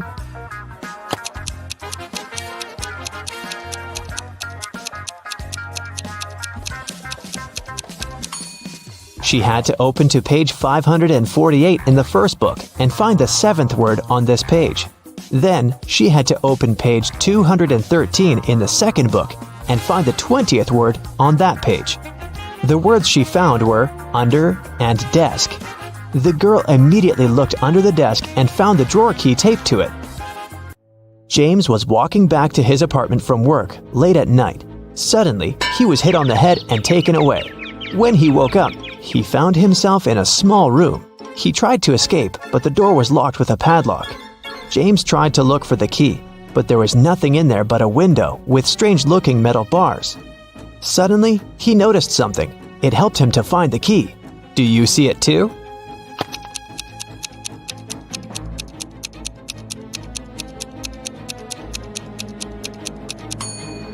One of the metal bars is different from the others. That one is the key. Giselle was camping in the forest during a night when the moon was full. After midnight, when she was making s'mores by a fire, she heard a loud howl. There was a werewolf in the forest, and it managed to find Giselle's tent because it smelled of food there. Thankfully, Giselle was not in her tent anymore when the werewolf arrived because she had already run away. Hiding behind a tree, she watched the creature eat her s'mores and tear up the tent. When the werewolf left before sunrise, the girl returned to her tent, but everything was ruined. There was no more food or water left. Her cell phone had run out of battery, so she couldn't call anyone. She started wandering through the forest, and soon she came upon a witch's house. When she walked in, she saw the witch and another lady. Giselle asked the witch if she could send her home. The witch agreed to help her on one condition. She would only send Giselle home if she guessed her sister's name. If not, she would turn her into a frog. Giselle knew the answer, but how?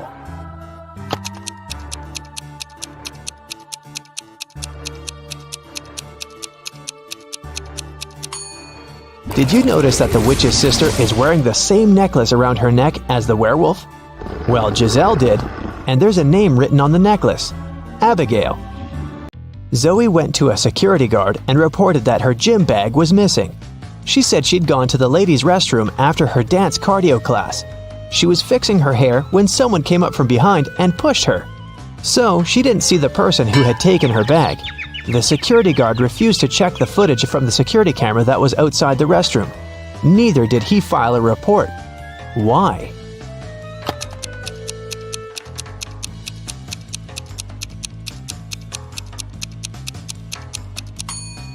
Zoe said she was fixing her hair, so she must have been looking in the mirror. If she was telling the truth about someone sneaking up from behind, she would have definitely seen their reflection. So, Zoe probably lied so that she could sue them. Luckily, the security guard was super smart. Several women went missing in a small town. James Darcy and his police team had been searching for months, but they couldn't find the place where the women were kept. One day, when Sandra was jogging, she decided to use another route to get home. As she was passing an old cabin, she heard screams coming from its basement. She immediately called James Darcy to report it. James and his team arrived at the place and busted in. They found there 3 women. They all said that they had been locked in the basement for months, but James knew one of them was lying. The first woman said that her name was Tammy and that she had spent almost 8 months in the basement. The second woman claimed that her name was Hannah and that she had been there for almost 5 months. The third woman told him that her name was Allison and that she had stayed there for about 3 months. Can you tell who the liar is?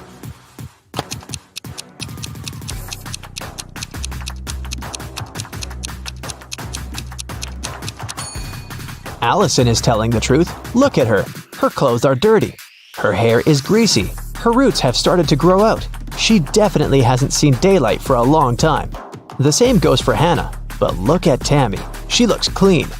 Her clothes look new. Her hair and makeup look fresh, so it must be her who is lying.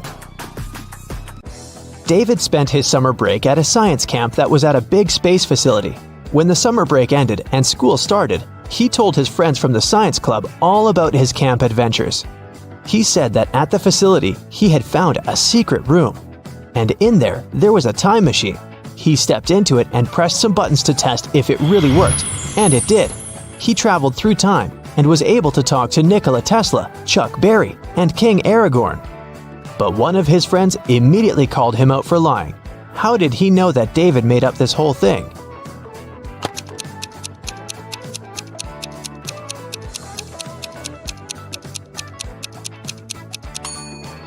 Well, even if David actually managed to travel through time, he might have been able to talk to Nikola Tesla and Chuck Berry, but definitely not King Aragorn, because he is a fictional character.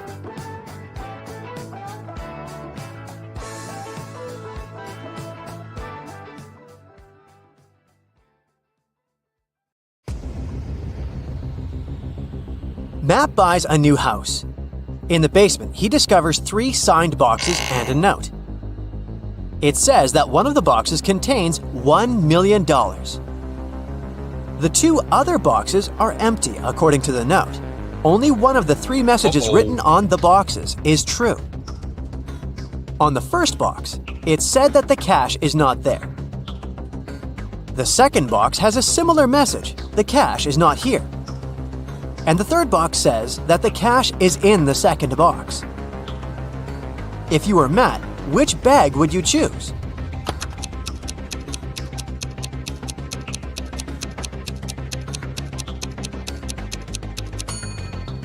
Matt should choose the first bag, as we know only one of the clues is true. So the money should be in the first bag. Matt walks out of his house and goes to the garden. He pulls out his right hand. Suddenly, a bee lands on it. What's in Matt's eye?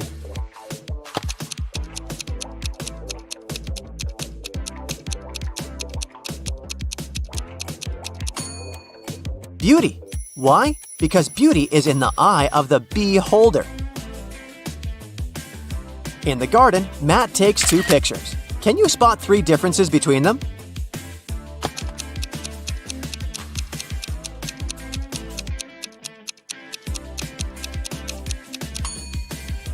Here they are.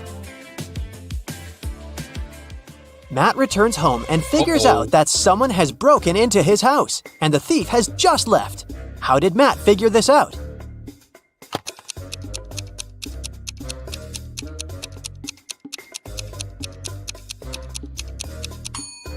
Someone turned on his electric stove and put a plastic bag on top. The plastic is only half melted, so the thief must have left a few seconds ago. Matt goes to his favorite vegan restaurant as usual on Fridays. He orders a slice of pizza, puts it on a table, and leaves for a couple of minutes to wash his hands. Then Matt comes back and finds out that his pizza is gone. He interrogates 3 customers nearby. Harold says, "I'm not hungry, so I didn't even look at your food. I came here for the sake of coffee." Bella says, "I was having a video call with my boyfriend. He lives in another country, so we go on virtual dates every Sunday. Distance is so exhausting." And Anna says, "I was taking pictures of my food, so I didn't look around. You can check them out if you don't believe me." After hearing about what they had to say, Matt knows for sure who's a liar. What about you?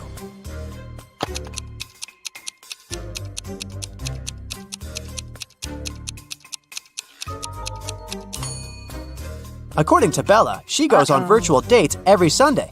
But it's Friday. Liar! Matt's girlfriend Erica is visiting him in his lab. Suddenly, she faces two identical Matts. Can you help her figure out who's a clone?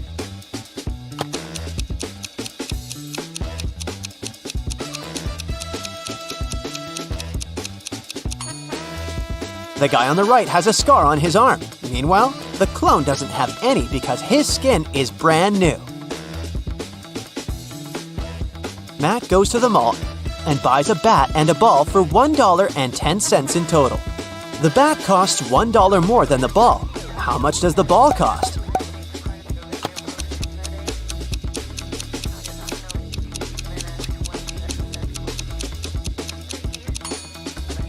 Nope, the correct answer is not 10 cents. It's actually a little less. A ball costs 5 cents and the bat $1.05. And together they total $1.10. Someone robbed Matt's lab. The thief stole the cloning device and he's going to hand it over tonight. This is a great opportunity to catch the criminal. The police figure out the approximate place where to look for the device. They decide to question several people nearby.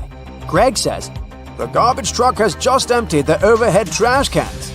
Jeff says, "I'm in charge of these trash cans. I checked all the cans next to the yellow ones and found nothing interesting." And Bill just points at all the trash cans that someone approached today. Can you help the police find the trash can with the stolen device?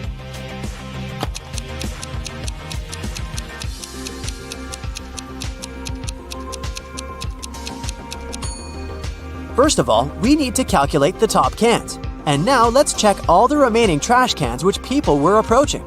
The next step is to remove those next to the yellow ones. And here it is, the trash can we've been looking for. After the robbery, Matt decides to lock his lab door with a password. There are 4 buttons with different images: orange, banana, apple, and tomato. Can you guess which button opens the door?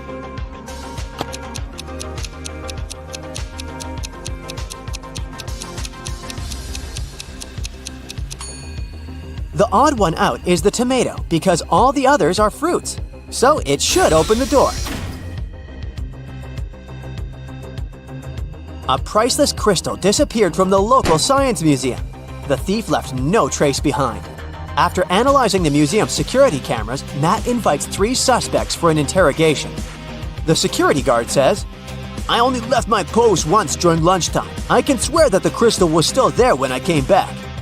The museum curator says, "I spent the day guiding a tour of foreign scientists. They came to see the crystal at the beginning of the tour. It was still shining bright in its place." One of the visitors says, "I only popped in for a quick visit. I didn't even pass through the room where the crystal was kept." After hearing their stories, Matt knows for sure who the thief is. What about you?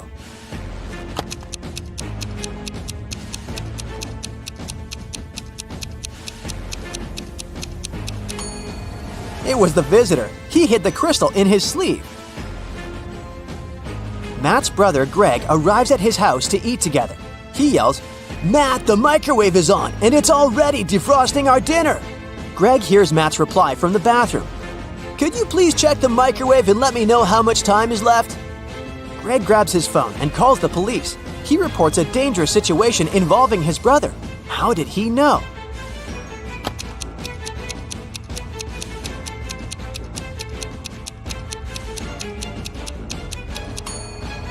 Greg is blind, so his brother would have asked him to look at the microwave because Matt knows that Greg can't see. This made Greg suspicious, and that's why he called the police. The next day, Matt wakes up in a secret abandoned lab. He wanders around and finds 3 doors leading to freedom, but each door is hiding an unpleasant surprise. Here's a creepy monster sitting in a cage behind the first door. It's very hungry and angry. There's a bunch of venomous snakes crawling behind the second door, and the lights are off, so Matt won't be able to see them. And behind the door, there's a huge fire. Which way is more or less safe?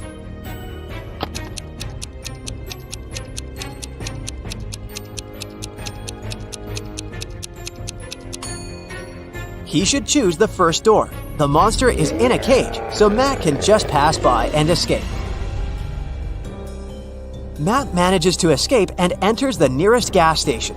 He spots 3 odd things about this place right away. Can you see them too?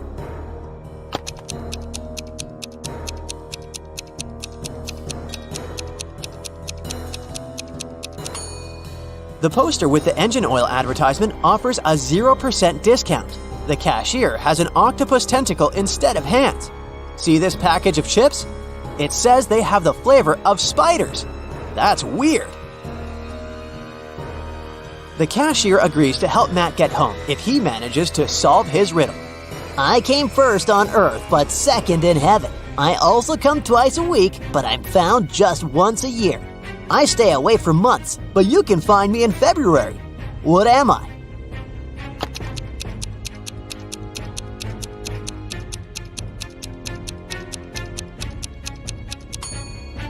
The correct answer is the letter E.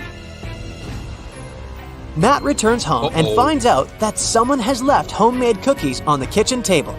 He examines all the doors and windows. He finds no signs of a break-in. Matt decides to question 3 suspects who have a key. His mother says, "I spent all day with my yoga teacher, and my class ended 10 minutes ago, so I didn't have time for cookies." The plumber says, "I fixed the kitchen sink in the morning and left for home. Why would I bring you any gifts?" And Matt's girlfriend Erica says, "I visited your house a couple of hours ago to drop off some shopping bags and left for the gym. I didn't see any cookies." Who's lying?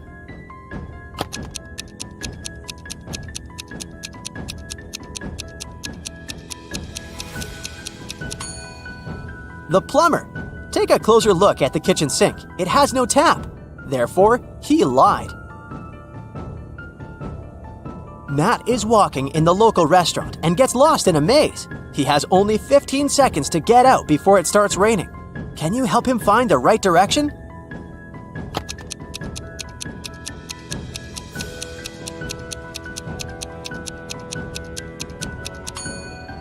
Ready to see the answer? Here's the correct route.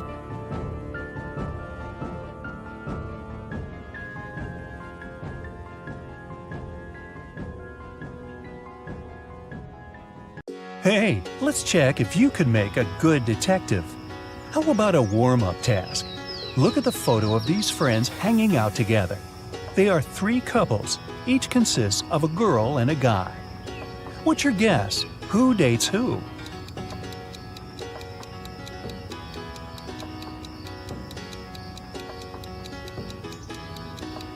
Look, these 2 on the right are pretty comfortable with each other and don't really care about anyone else. So, my bet is that they're a couple. Psychologists say that we tend to turn toward people we like most in a group. The dark-haired girl and the black-haired guy are turned toward one another, so they must be the second couple. And the redhead and the guy on the left mostly look at each other too, so it works too. What was your guess? That was just a warm-up. Now, let's get down to business. I have a couple of cases for you to crack. A young lady, Leslie, went missing. Her best friend, Colette, said that Leslie had been planning to run away with her mysterious boyfriend. He supposedly lived in some other country. Leslie even left this farewell note. What do you think about this case?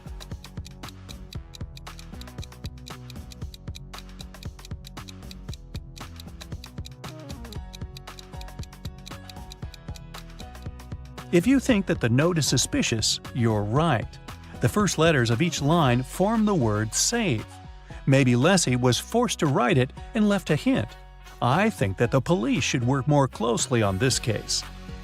Ella is a PhD student working at a university. She just got a new motorbike she's been dreaming about since she was young. In the morning, she polished it for her evening bike ride, closed the garage, and went to work. In the evening, she opened the garage and found that her motorbike was gone. She questioned 3 neighbors. Micah said, "When I went grocery shopping at noon, the motorbike was still there." Ina said that she'd left before sunrise and had just returned home. Sonia said that she hadn't paid any attention to Ella's house. She was worried about her job interview. So, who stole the bike?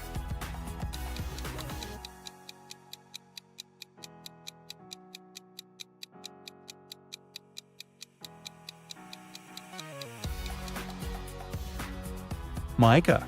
He said that he had seen the bike in the garage, but it couldn't be true because the garage was closed. An anonymous note was sent to the police, reporting that one of the students of the local college was not a real person, but a creature from a parallel universe in disguise. There was also a picture of several young people, and the imposter was among them. Who seems suspicious to you?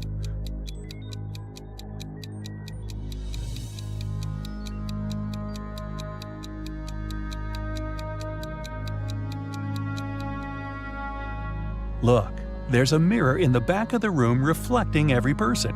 Except for this girl. She's not reflected in the mirror, so something must be off about her. A jewelry store manager started to notice that every month a pair of earrings went missing. The suspicion fell on the cashier. The first time it happened, she was forgiven. The second time, the sum was withdrawn from her salary. The third time, the manager fired her. But the theft happened for a fourth time. When it occurred once again, the manager decided to go through the security camera footage. Here are some of them, made in May, June, July, August, and September. Do you see anything suspicious?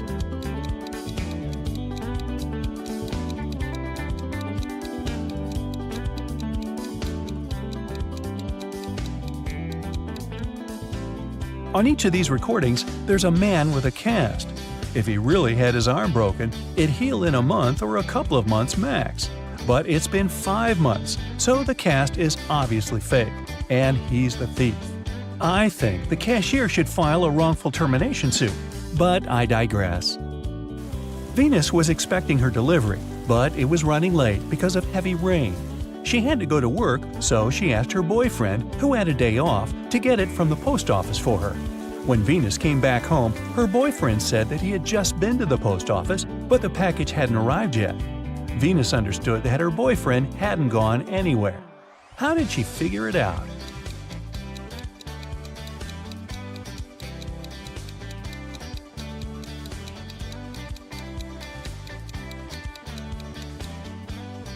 It's been raining all day, but the spot under the car is dry, which means no one's used the vehicle during the day.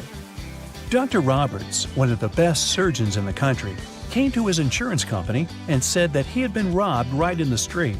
The assistant asked if Dr. Roberts remembered any specific details about the robber. The surgeon said that he couldn't recollect anything because the robber had been fast. Plus, since Dr. Roberts had extremely poor eyesight, he hadn't seen him clearly. The assistant refused to proceed and said that Dr. Roberts was lying and hadn't been robbed. Why didn't he believe Dr. Roberts?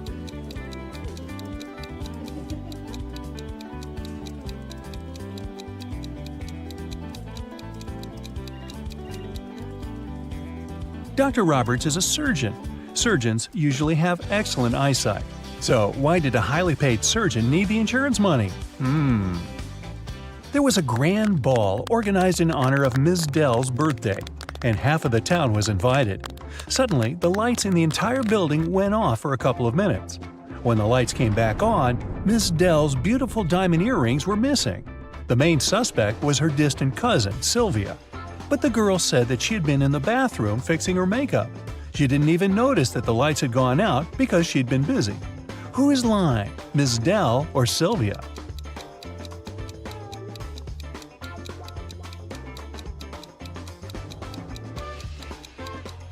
The lights went out in the entire building. If Sylvia had been fixing her makeup, she would have definitely noticed that something was wrong. Hey, it's dark in here.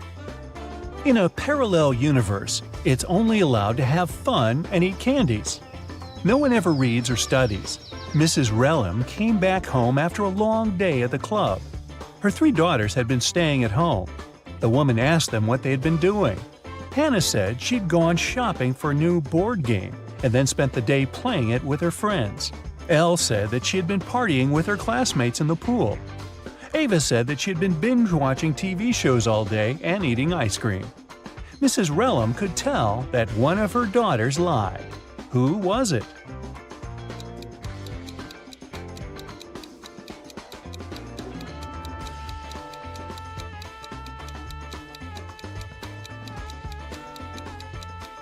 It was Hannah. Look, the board game she bought is unpacked. She couldn't be playing it. 4 friends were driving to New York City for the weekend. The music in the car was on and everyone was in a good mood, so the driver got distracted and got in a car crash. A police officer arrived and started an investigation.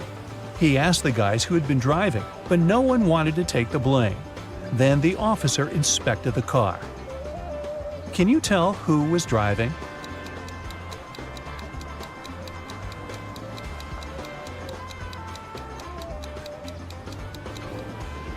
Look, there's a purse hanging on the driver's seat. It must belong to a girl. There's just one girl in the group, so she's likely to be the driver. Mrs. Miller came back home after work and asked what her daughters had been doing all day.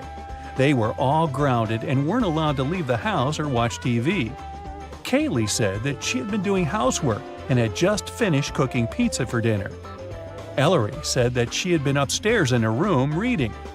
Lilith said that she'd spent the day cleaning her room. Who's lying?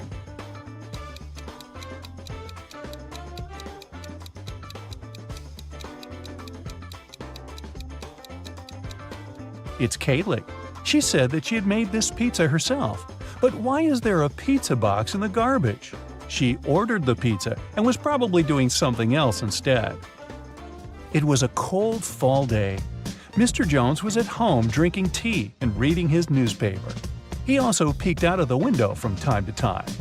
There, 4 teens, Mark, Davin, Bexley, and Penny, were having a picnic. Suddenly, a ball broke the window of his living room. The teens started to pack their things. They didn't want to confess who had done this. In the evening, Mr. Jones got a note, but inside there was just a question mark. Do you know who broke the window?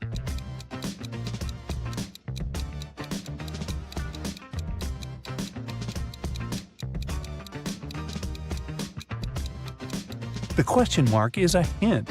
It literally means question mark. So Mark must be the one who did it. Adele found her friend Oliver on the floor of his studio in the attic. She called the police. The officer who came asked the girl to tell him what had happened. Adele said that she had been walking past Oliver's house and noticed that the lights had been on. She came up to the window, peeked inside, and saw him on the floor. She called the police and ran into the house. The police didn't believe her. Do you?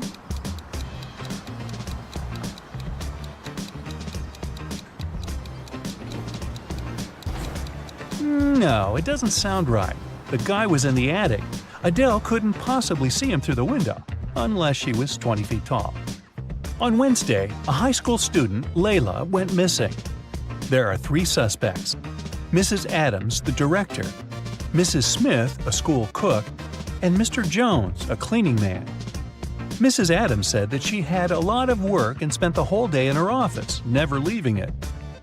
Mrs. Smith said that after the working day, she had to stay in the kitchen to do some cleaning before the weekend. Mr. Jones said that he'd left after classes to do some shopping. He only returned several hours later. Who is guilty?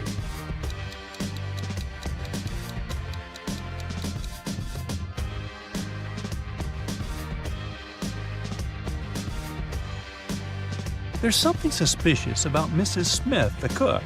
It's Wednesday, so what weekend cleaning is she talking about? Alan was traveling from Madrid to Amsterdam, but when his train arrived at the station, he wasn't there. His friend reported his disappearance. The police found some traces just a couple of 100 miles away from Madrid. First, they saw Alan's footsteps, and a bit further away from there, his suitcase was found. Then they interrogated the man who was the last to see Alan. He said that Alan hadn't had a train ticket, so when he saw the conductor coming, he threw his suitcase and then jumped from the train himself. Do you believe this man?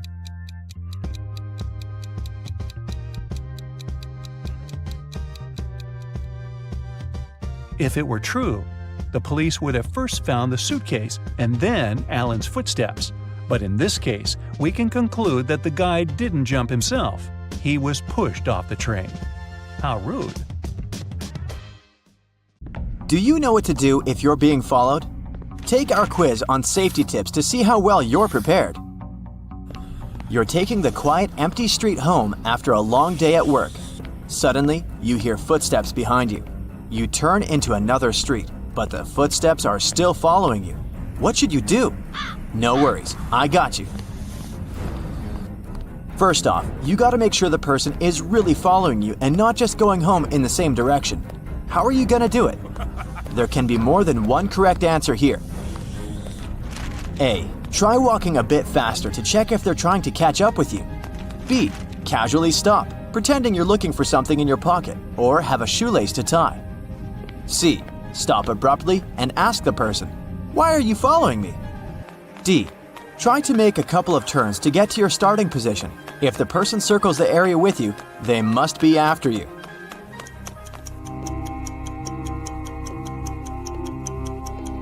Options A, B, and D are correct, and of course, you shouldn't confront whoever's following you.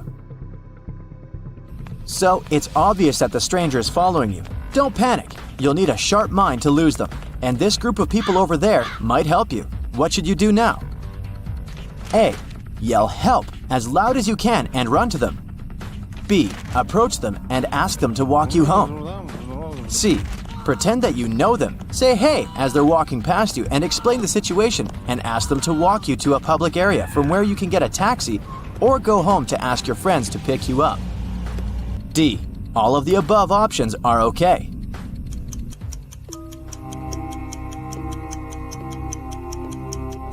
The only correct answer here is C. It's too dangerous to scream in an empty street before you reach the people or show the stalker where you live. They might come back the next day. Now, imagine the street is absolutely empty and you have no one to ask for help. It means you gotta move to a busy street as soon as possible. What should you not do on your way there? There are two correct answers here. A. If you're wearing a hoodie, tuck the hood into your sweater to hide it. B. Let your hair down if you wear it in a ponytail or bun. C. Take your phone and pretend you're texting someone or browsing the internet. D. Pat your pockets, pretending you've lost your wallet. E. Start walking fast in the direction of your stalker.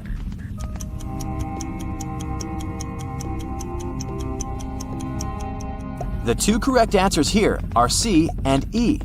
You shouldn't take your phone out because the light on the screen will make it harder for your eyes to adjust to the dark. Looking through your phone will also slow you down. You should walk in the opposite direction of your stalker, of course. As for A and B, it'll be harder for your followers to grab your entire set of hair or pull your clothes if they have nothing to hold on to. While walking in the direction of a busy street, pay attention to every detail around you. Notice the street name and house numbers, and remember the stores and buildings around you. You might need this later, but what should you do about the person following you? A. Don't look at them at all. It's dangerous. B. Avoid eye contact by all means. C. Try to seem as small as you can and keep your chin down to show how scared you are. D. Turn around and look at your follower and remember every detail about them, their clothes, eye color, height, and approximate age.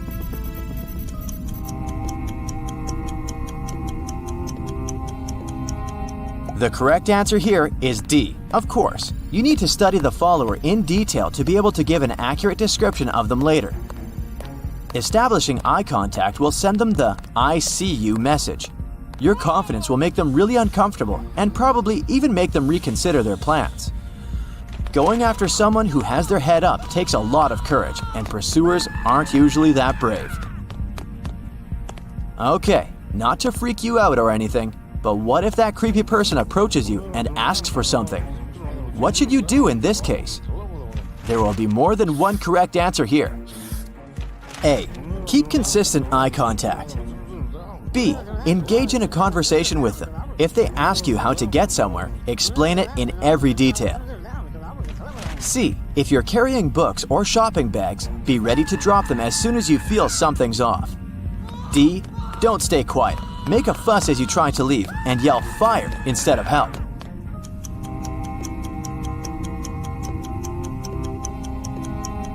Okay, here all the answers except for B are correct. You should just briefly say "I don't know" to whatever question they ask you. And about that fire thing, People react to that word more often than a call for general help. For extra safety, get your keys out and place them in your palm with the key's teeth sticking out through your fist. If worst comes to worst, you'll have something pointy to defend yourself with so you can get away. When you manage to escape from your stalker, get your phone out and call the police. Now you'll need all those details about your whereabouts and the person following you. What if you notice someone following you in public? They stop at every store you go to, pretend to check the phone every time you do the same, and follow you step by step. What should you do then? There will be more than one correct answer here. A. If your jacket is of a different color from your shirt, take your coat off. The follower might lose you in the crowd. B. Walk into a restaurant or coffee shop, head straight to the bathroom and stay there for 5 to 10 minutes. Your follower might just leave. C. Start screaming to draw everyone's attention. Let them all panic. D. Get in the line, order something, and casually let one of the staff members know someone is following you.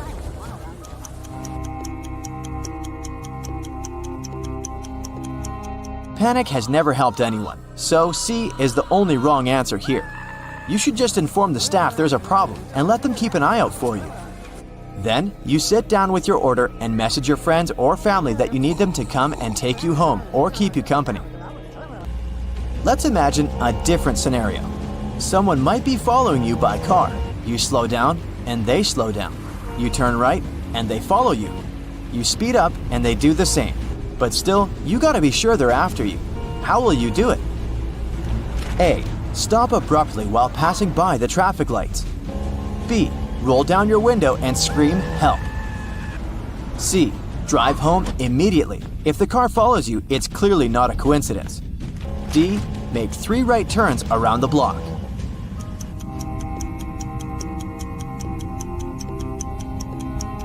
The correct answer here is D. A won't work out because you don't want to get into an accident, do you? B is just a bit silly. And C is a big no-no. You should never let the pursuer know where you live. Even if you get inside safely today, they might wait for you there the following day. D makes sense because no one will aimlessly go in circles around the neighborhood for no reason. Okay, so unfortunately, you're now 100% sure you've got unwanted company. What will you do next? There will be 2 correct answers here. A. Don't let them get you cornered. B. Drive to the busy roads. C. Try to establish contact with the pursuer. D. Stop moving and get out of the car.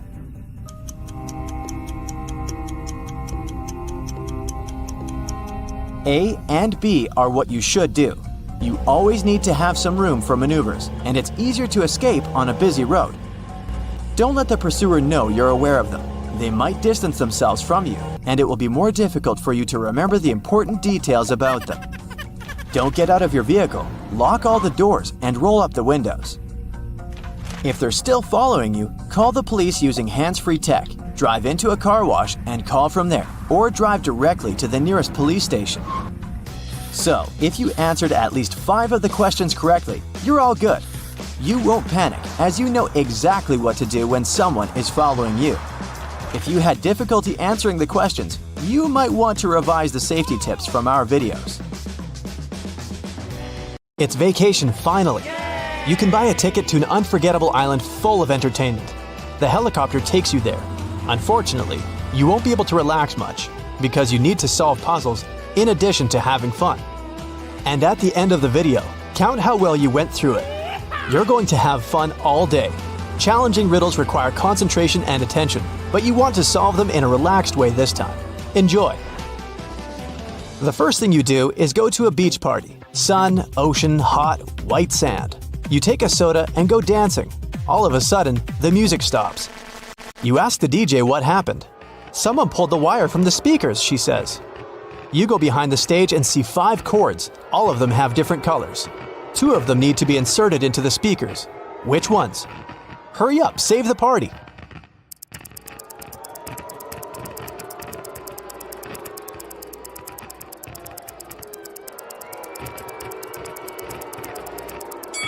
Red and green. There are marks with corresponding colors in the left corner of each speaker. The party goes on. You're tired and hungry, so you go to a restaurant. There's a huge buffet with hot dishes. You take 2 sandwiches and sit down at the table. After a delicious meal, you decide to have some fresh fruit for dessert. You come up to the table with bananas, apples, pineapples, and kiwis. Some of these fruits are not fresh. Which of them, and why is that?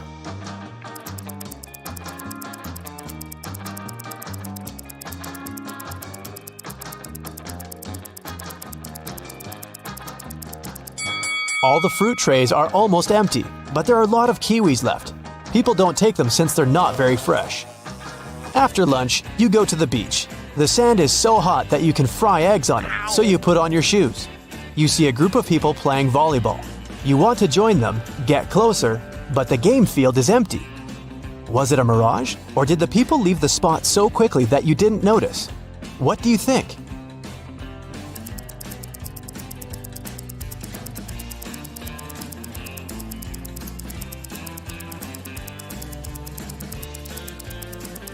It was a mirage, since there are no footprints in the sand.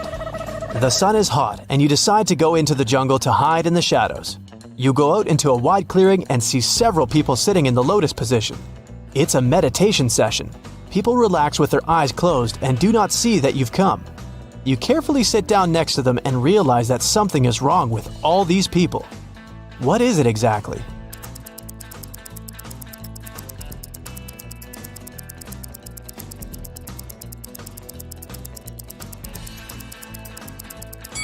They don't just sit, they're floating a couple inches off the ground. Who are they? You get scared and run away from this place. You run through the jungle and see 3 roads. One is littered with broken glass. There are plants with thorns on the second road, and you see hot coals on the third one. Which one will you choose?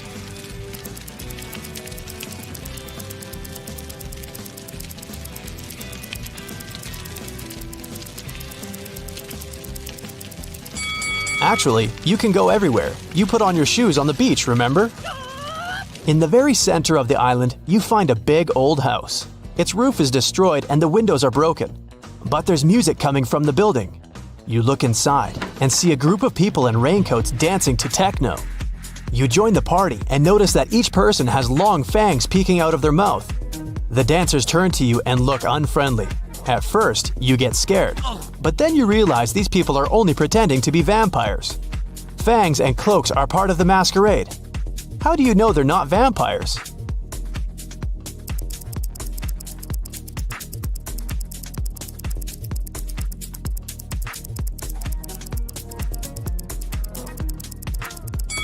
The roof of the building is destroyed. The sunlight gets inside. The vampires should be afraid of it. You keep dancing, and at that moment, you get terrified. The dancers aren't vampires, but they're not humans either. Why do you think so?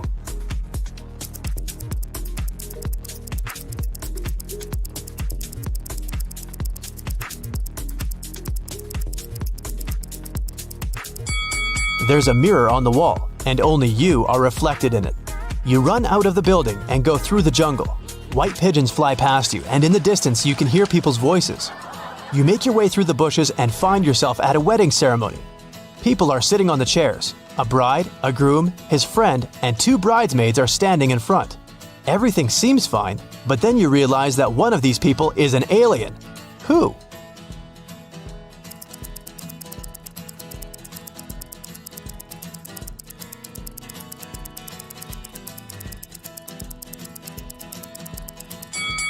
The bride. You can see that she has 3 hands. It doesn't scare you too much. After the ceremony, the party begins. You speak with the guests, take drinks and snacks. An old man gets on the stage to deliver a speech. He says that he has a gift to the newlyweds, an elixir that makes a person younger by 5 years and prolongs life. The same elixir is inside every drink, and everyone can drink it. All the guests rush to the table and grab glasses. Someone drinks 2 glasses at once. Someone 5 to 6 glasses in a row. Someone quickly drinks only 1. And among all the people, there is an old lady. She slowly drinks her cocktail and becomes a little younger. Why did the elixir affect her but not the other guests?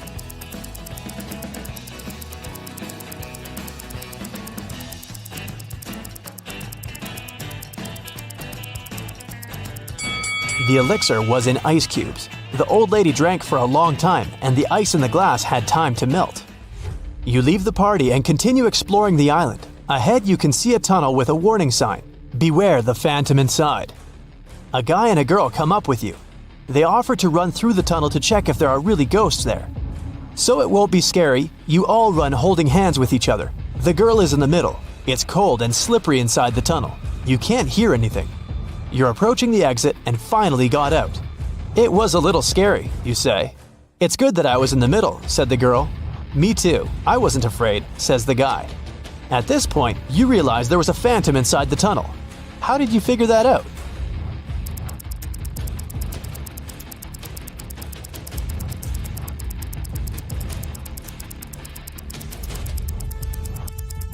Three people ran through the tunnel, and only one could be in the middle, the girl.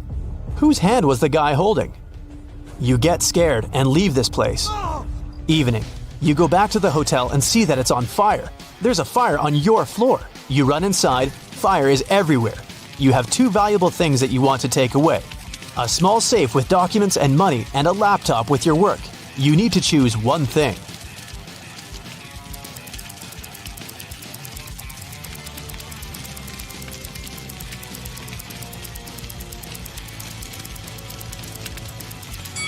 Take the computer. Most safes can withstand high temperatures, but a laptop is unlikely.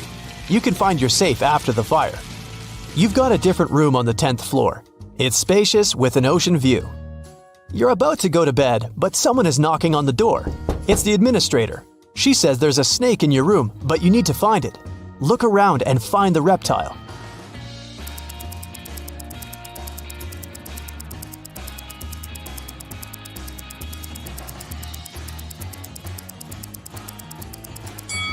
Do you see those beaded curtains behind the second room? Among the beads, you can notice the outline of a snake. You release the snake into the jungle, return to your hotel, and notice footprints on the parquet floor. Someone was here and wanted to steal something. You call the administrator and tell her what happened. She has already found 3 suspects, and you need to guess which one of them broke into the room. There are 2 guys wearing shoes and a barefoot girl. Who will you choose?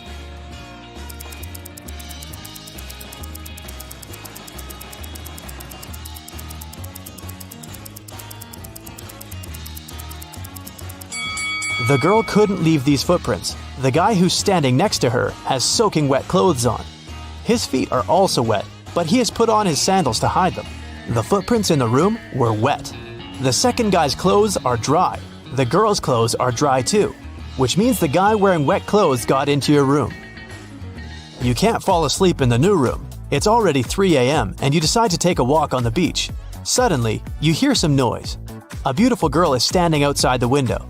She's smiling and looking at you. At first, you smile back, but then you pick up your stuff and quickly run out of the room. You call the administrator and say that you won't stay in this hotel any longer. Why did you do that?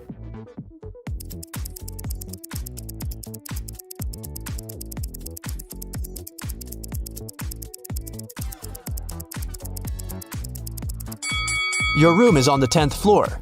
The girl looked at you outside the window, and you got scared. You can't sleep until morning and decide to leave this island. You sit on the sand and wait. A helicopter arrives and lowers a rope ladder. You're about to climb it, but at this moment, another helicopter arrives. It has the same rope ladder too. Now you need to choose the right helicopter.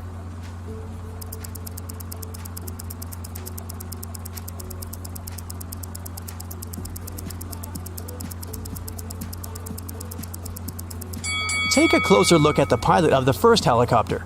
It's an alien. You get into the second helicopter and fly away. The first one turned out to be a spaceship.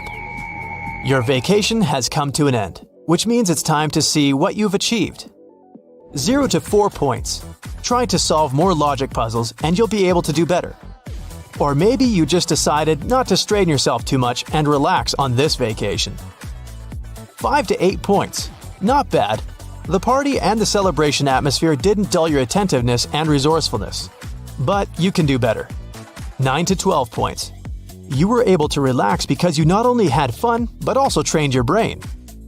13 to 15 points. You can quickly solve logic riddles and find a way out of any problematic situation.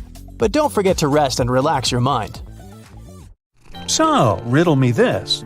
Amanda loved cats very much. One day, she visited an acquaintance and met her lovely Persian cat. Amanda asked her acquaintance how old the cat was. Well, in 2 years, Luna will be twice as old as she was 5 years ago. Amanda nodded and continued petting the cat. And did you understand how old the animal was?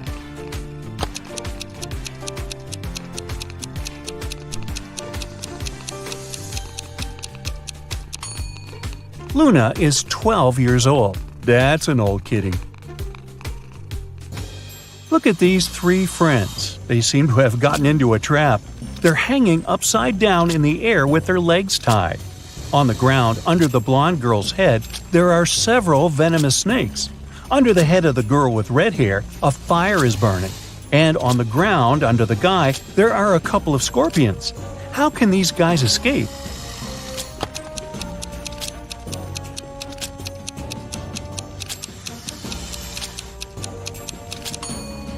See that black cloud with lightning? It's going to start raining. The rainwater will put out the fire under the girl with red hair. And look, the girl has a knife tucked under her belt. She can cut the rope tying her legs. And when she's on the ground, she can help the other 2.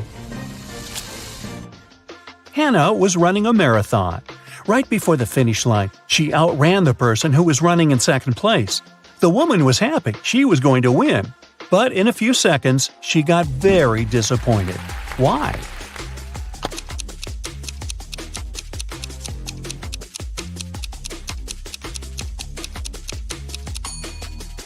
Hannah was still the second best. She was faster than the second person, not the first. Olivia was a secret agent on a mission. At one point during the mission, she had to get into a room with ancient artifacts. But to enter, she needed to choose between 2 doors. In front of them, there were 2 guards. Soon, Olivia realized that one guard always lied and the other always told the truth. One door was safe to open and the other hid a terrible danger. The secret agent could only ask one guard one question to figure out which door she needed to go through. What question should it be?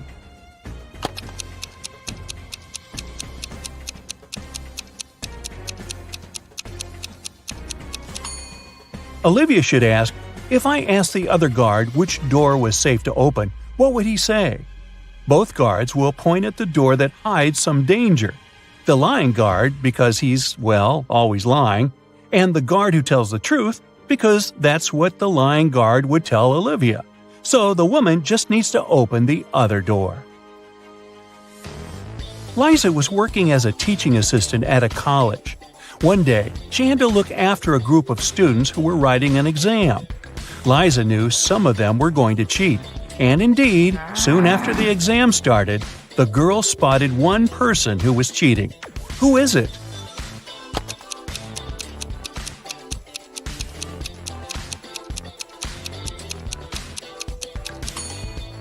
It's the guy in the back of the classroom. He's got the answers written on his ruler.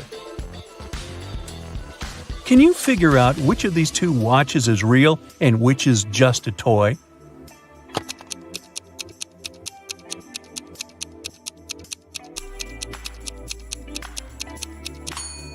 The watch on the left is a toy. Look at its minute hand. It's too long and won't be able to pass all the way around the watch face.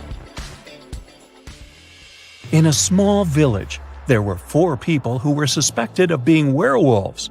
One night, the village held a meeting to decide which of them was the monster. Here is what the suspects look like.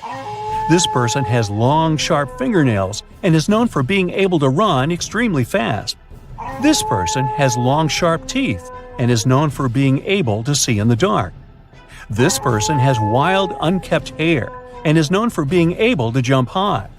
And this person has a deep, growling voice and is known for being able to smell things from far away. Can you figure out which of them is the werewolf?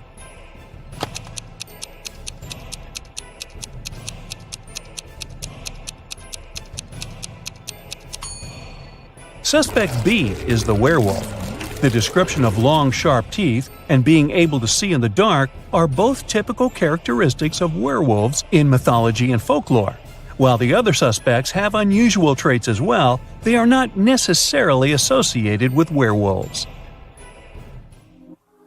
Joe has a friend, Lucas, who never answered any questions directly.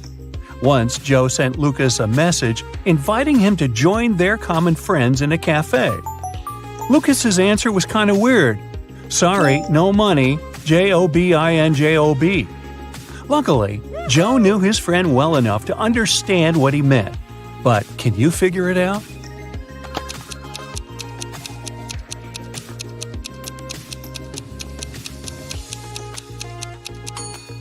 Lucas meant he had no money because he was in between jobs.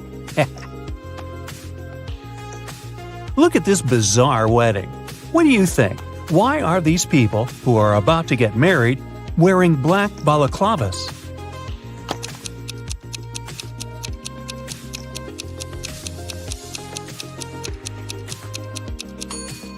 Look, there are cameras on the walls. This couple must be hiding their identities. 3 friends went for a walk in a forest. People said a wizard lived there, and he wasn't a kind, friendly person. But our guys didn't believe these rumors. Everyone knows magic doesn't exist. Suddenly, a wall of fire blocked their way. Look at the things the friends have and try to figure out what they can use to put the fire out.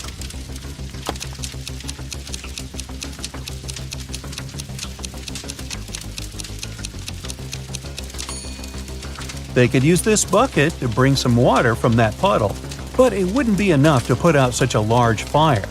This hose is useless, there's nothing to attach it to. The friends should choose this spade and use soil to put the fire out. You're in a forest. Suddenly, it starts raining. You notice a cave and hide there. But as soon as you get inside, the opening behind you closes. There are 3 tunnels in front of you, and one of them leads to freedom. But the first tunnel is full of crocodiles that haven't eaten in 2 years. In the second tunnel, there is a hungry lion that hasn't had any food in 2 weeks. And the third tunnel leads to a scorching hot desert. Which tunnel should you choose?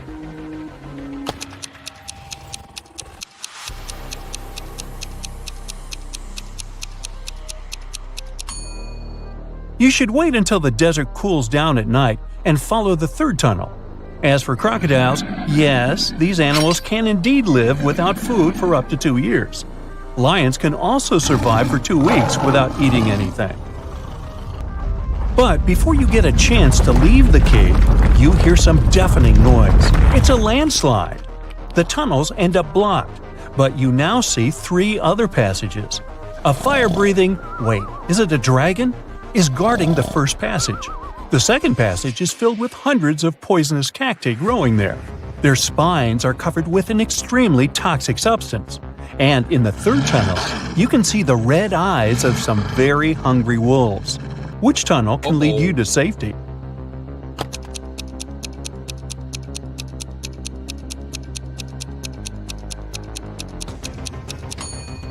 You should choose the tunnel with the cacti. At least they can't move. And if you're careful, you'll be able to walk around the cacti without touching their spines. One morning, Donna came to the office and found a box of chocolates on her desk. There was also a strange note. Can you help Donna understand who presented her the sweets?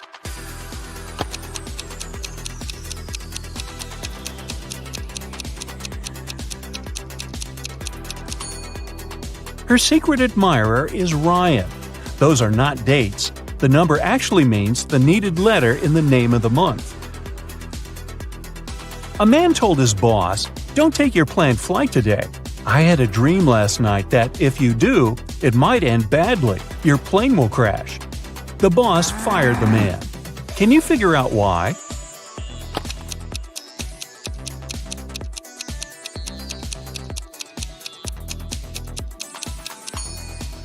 The man was a night watchman. He should have been on duty the previous night, not dreaming. Jacob and Mark decided to go on a camping trip. Look at the things they're going to take with them and say what they should leave at home. A small hint, try to think outside the box.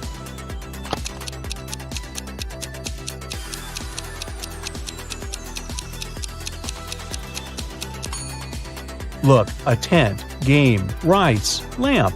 All of these words consist of 4 letters. But a chair? This word has 5 letters. The friend should leave it at home. A man went around the world in a ship, and still he was always in sight of land. How is it possible?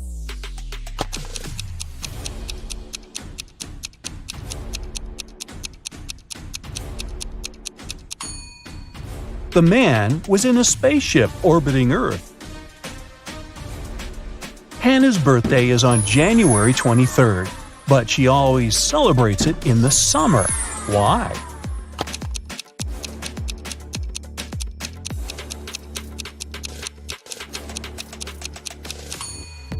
Hannah lives in the southern hemisphere. There, January is one of the hottest months of the year. Hey, nice job! Well, you're a private detective. You work in a city inhabited by people and magical creatures. You're going to have a rough night. The full moon is coming. It's the time when people and monsters go crazy. Like any detective, you write down your guesses in a diary so that you can summarize the results later. It's afternoon now. You're sitting in your office. Lightning strikes in the sky and someone knocks on the door at the same time. A pale woman enters the room and asks for help. You notice a bracelet on her arm. Her zombie brother is accused of stealing some jewelry, but she's sure he is not guilty. She asks you to prove it.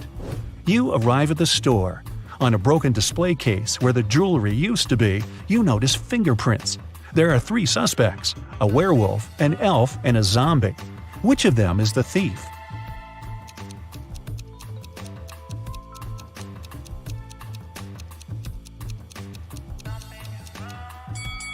The elf. The zombie has skeleton hands, and the werewolf has hairy paws. Only the elf could leave human-like fingerprints. You drive through the streets and see a group of suspicious people standing by the riverbank. You stop and get out of the car. The people notice you and sprint in the opposite direction. You run after them on the sand along the water, but can't catch up. You look around but don't see anyone.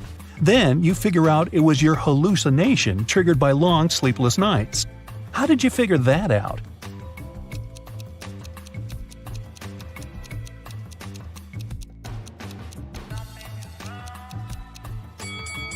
You ran after these people on the sand, but you can only see the footprints of your boots.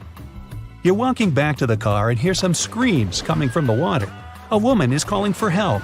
You run into the river and swim toward the drowning woman. But when you approach her, you see 3 people. They're all screaming, but only one of them is a real human and needs help. The rest are mermaids who want to lure you to their kingdom. How can you find out who the real woman is?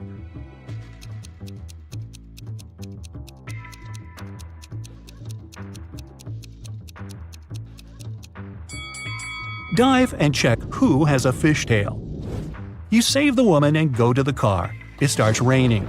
You don't want to catch a cold, so you decide to change your clothes in your apartment. But suddenly, you hear someone scream for help outside. You run out of the apartment and forget to lock the door. A woman is crying in the street. She's standing near the road. In the distance, you can see a car leaving at high speed. The woman says her new car has just been stolen. You get into your vehicle and start chasing the criminal. The suspect gets out of the car and runs toward an abandoned house. He climbs over the fence and disappears inside. You go there after him.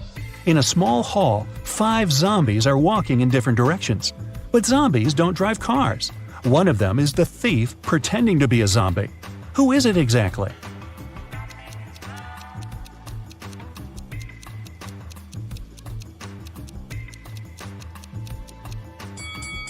Zombies don't sweat, but one of the creatures you see is covered with sweat. That's because it's the criminal who has been running away from you. You walk through the streets. There's a warning on a post about lizard people charging at the inhabitants of the city. You remember investigating this case, but you couldn't find these reptiles. Now you need to go to the park. For several days, a large werewolf has been scaring the residents there. You know that the werewolf has a wife, and she is the only person who can calm the monster down and help him return to his human form. You have found 3 girls. Each of them might be the werewolf's wife you're looking for. You ask his wife to approach him, but none of the girls admits she's the one you need. So you have to make your own choice.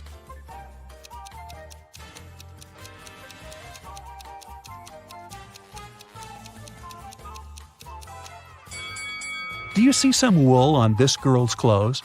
It's the wolf's fur, which means she's the wife. She walks up to the monster, hugs it, and the werewolf turns into a human. You're hungry. You drop by a pizzeria. The owner of the restaurant says that someone has taken all his weekly earnings from the safe. The thief wore gloves and left no fingerprints. The video cameras were turned off. You know this pizzeria has had several similar incidents over the past year. Every time, the insurance company paid the owner the entire amount that had been stolen. You're sure the owner took his own money to use the insurance again.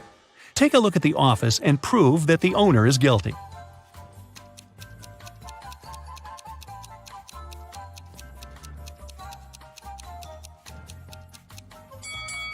Look at the air vent. Behind the grated hatch, you can see the bundles of the stolen money you've been looking for. There's a long night ahead, and you're feeling sleepy. You go to a small cafe to get a coffee. You give the money to the saleswoman and take the cup with the drink. You take a sip and realize the woman is in danger right now. How do you know that?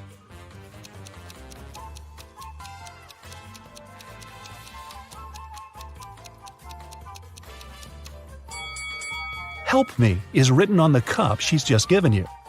You decide not to leave the cafe and sit down at the table. You can see a man in a black raincoat and hood sitting at the other end of the room. The girl behind the cash register is looking at him wearily. You look at this visitor for a few seconds and realize he's a vampire. What makes you think that?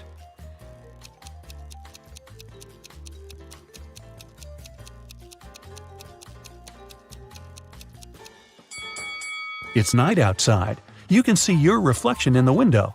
The hooded man is sitting by the window too, but isn't reflected in it. He's a vampire. The coffee has cheered you up a little. You're walking along the street, lost in thought. That's why you don't notice an open maintenance hole in front of you.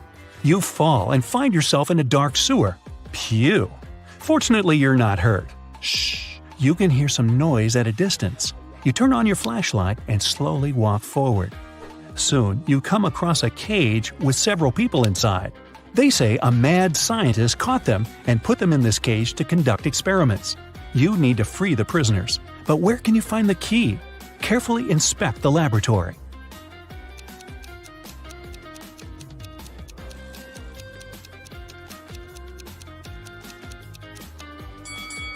One of the jars with chemicals standing on the shelf has a key inside. You take it out and are about to open the cage, but the scientist returns. He tells you not to do this. The people inside are actually mutant lizards. The scientist admits that he accidentally turned regular crocodiles into humans. The scientist managed to catch these monsters and put them in this cage. He's going to turn them back into reptiles and let them go. The prisoners say they are humans, and the scientist lies. Who do you believe?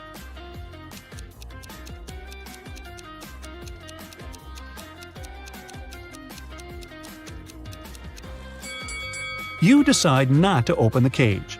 Inside, next to the people, you can see pieces of faded skin and scales. Snakes and other reptiles shed during molting.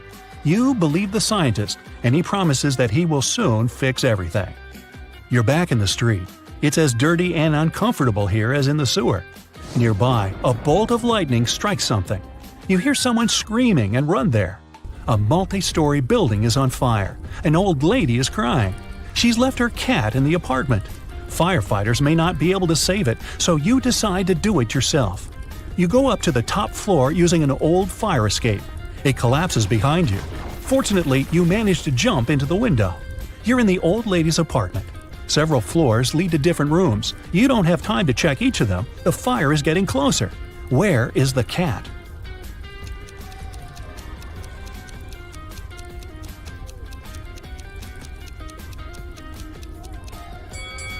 That door is scratched at the bottom. Those are claw marks. The cat must be there. You open the door and see a big black cougar. The fire is everywhere, and you can't go out through the main entrance. There is a window leading to the backyard and a fire escape. Where will you go?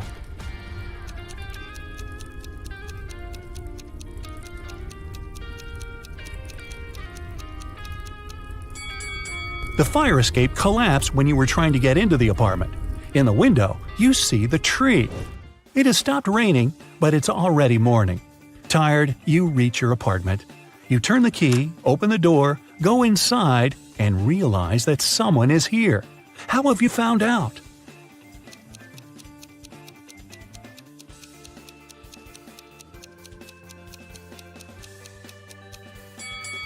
You were in a hurry and forgot to lock the apartment door while leaving. Someone got in and locked the door from the inside, and you had to use the key to open it. You see a human silhouette standing in the shadows and realize that you know this person. Who is it?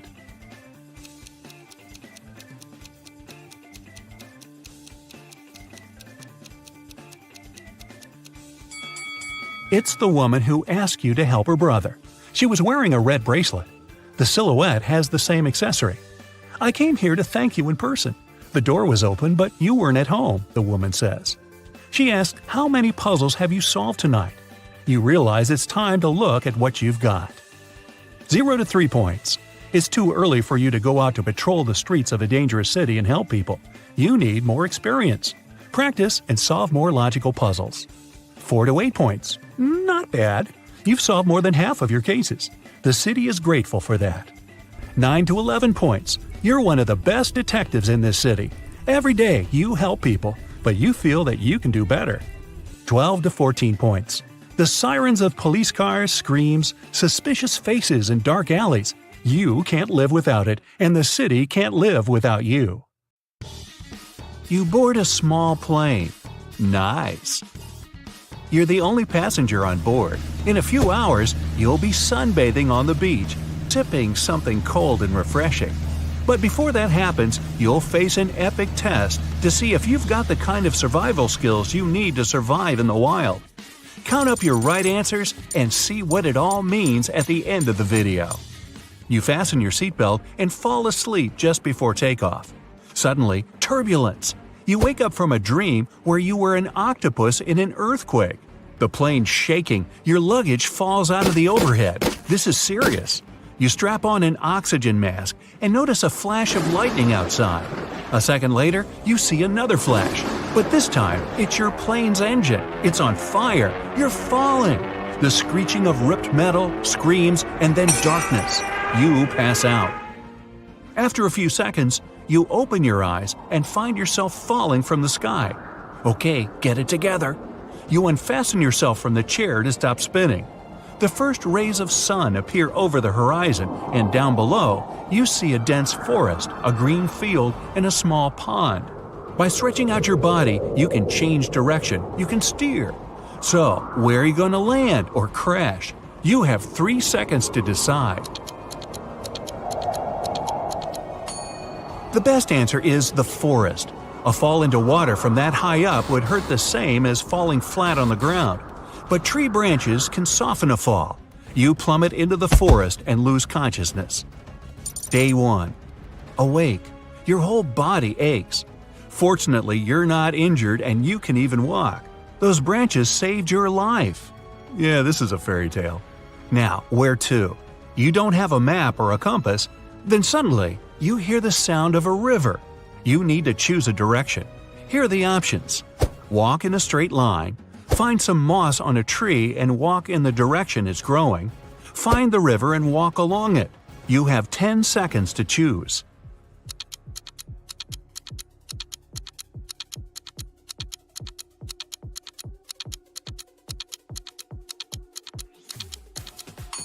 Don't go straight if you don't want to get lost and walk in circles.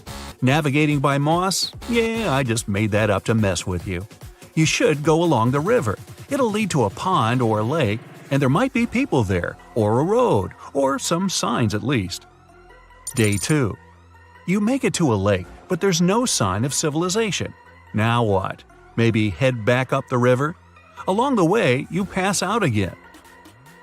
You wake up and it's cold, so you drink some river water and try to make a fire. You collect dry twigs, brushwood, birch bark, and moss. Oh, sweet! A gas lighter and a piece of paper in your pocket. What's the best way to start a fire? Put the branches in a pile and pour gasoline on them? Put pieces of paper in the branches and fire them up. Make the branches into a triangle, place birch bark under, and light it. You have 7 seconds, and it's getting really cold.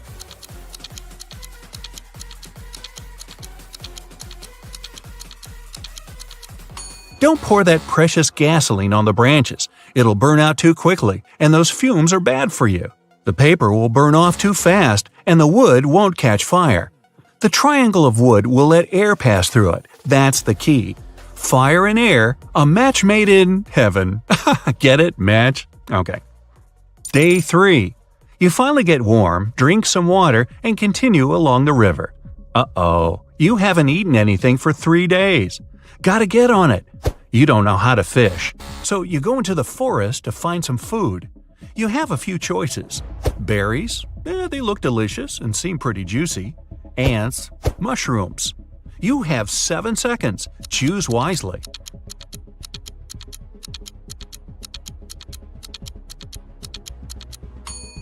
Ants are the most delicious and safe thing around. You just can't eat random berries or mushrooms. They can be poisonous. Now, how do you get those ants to march right into your mouth? Hey, I can't hand you all the answers. Day 4. A big bear's blocking your path. You shout to scare it away, but it just looks at you. It's not happy. And now it's coming your way. What should you do? Run as fast as possible, because bears are big and clumsy. Climb the nearest tree and sit up there till the bear goes away. Lie down in a fetal position and stay absolutely still. You have 5 seconds to make a choice, and it better be the right one.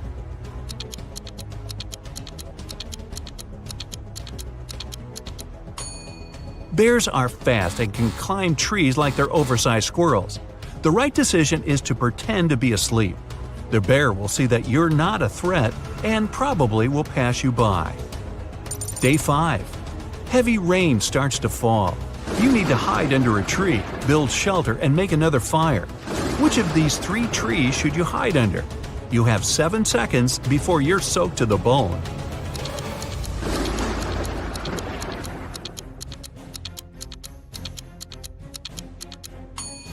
The tree on the left is rotten and might crumble at any moment.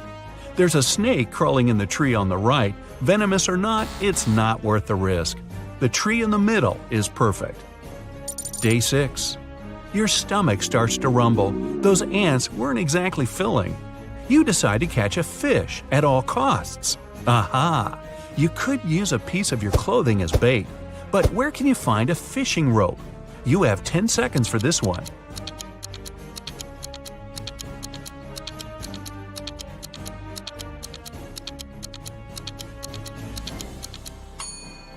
The answer is your shoelaces.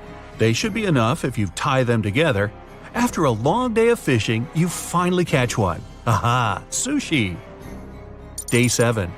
Your journey along the river continues.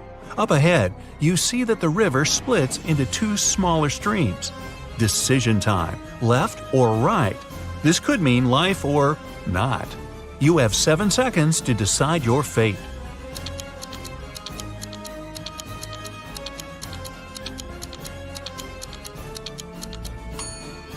Definitely the right stream. There are wolf tracks by the left stream. A pack of hungry wild animals? Yeah, no thanks. Day 8. No way, you're saved.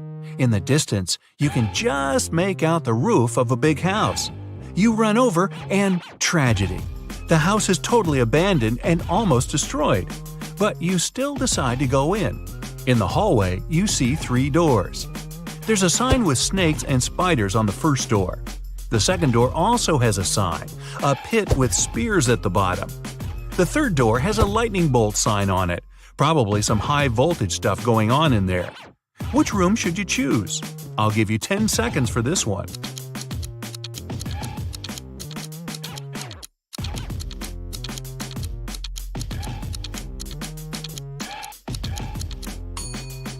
Go for the third door. The house is abandoned, so the power's probably been out for years. You decide to stay the night, rest, and move on in the morning, even though it's super creepy. Day 9. Time to hit the road again. In the house, you find a piece of broken mirror and grab it just in case. You've been walking for hours, but the river doesn't seem to be leading anywhere. Then, you hear the most magical sound. You look up. A helicopter. You need them to see you, but there's no time to start a fire. What can you do? The helicopter's about to fly off. 5 seconds, quick!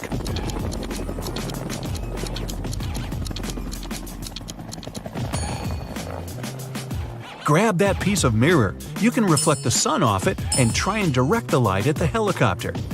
Yeah, you've been spotted, but you can't be saved. No. Thunderclouds come out of nowhere and force the helicopter to fly away. Your best bet? Stay right where you are. That helicopter will come back for you tomorrow, hopefully. Day 10. You wake up in a good mood. The rescuers will be here soon. You take off your shoes to wash your feet in the river. Then, a not-so-magical sound. You hear a growl. 2 wolves are staring down their noses at you. You start running in a total panic. The wolves start to chase you. They're catching up. There are 3 paths up ahead. The first road is covered in hot coals. The second one is littered with rusty nails. The third has broken glass all over it. Which path are you going to choose? You have 2 seconds. The wolves are coming right up behind you. Your best bet is the hot coals. You're running, which means you won't have time to feel any pain. It might get a little hot, but your feet will be safe. The wolves don't dare run through the coals, but they stay nearby. Great. Now the rescuers won't know where to find you. Wait a minute. How did these 3 paths appear in the forest anyway? People made them. You're on the right path. Civilization is near. Yeah, food, water, Wi-Fi. Day 11. The helicopter appears in the sky again. You whip out your mirror and go to town. The helicopter starts to fly down, but it can't land on your side of the river. The forest is too dense. The rescuers are waiting for you on the other side. Quick! 3 logs lie across the water. Which one's safe to run across? You have 10 seconds, so think carefully.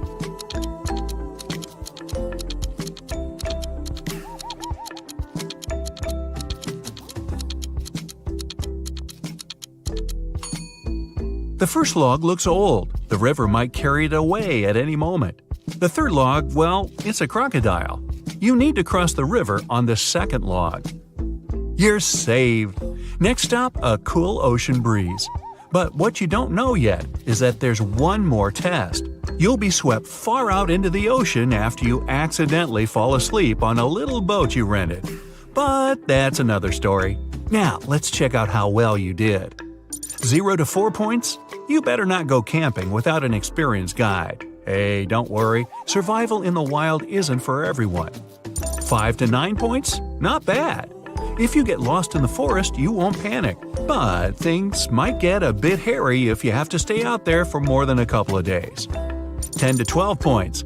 Wildlife is your second home. If things get really bad, you could just camp out in the woods forever. Hey, just never mind that part about falling out of the plane without a parachute. After winning the lottery, Gerald got very rich. He bought a huge villa and hired an art dealer to invest in some masterpieces. The art dealer convinced Gerald to buy a very expensive antique statue for his collection. One day, Gerald's daughter came to visit him. He boasted about the statue, but his daughter began to laugh. She said that scammers had deceived Gerald. Why did she say so?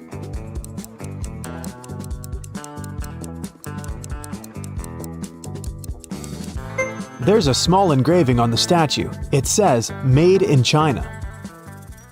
Wendy is the president of the local reading club. Its members usually gather in her home because it's large and beautiful. But one evening, someone hit Wendy on the head in her library after the club meeting was over. The girl didn't see who it was. The next day, police officers questioned 3 suspects. Melanie said that she had left the meeting earlier that night. She had a night flight to Paris. Kelly said that she had been the last person to leave Wendy's house, but she hadn't noticed anything suspicious. Amy was absent that day because it was her husband's birthday. Who is lying?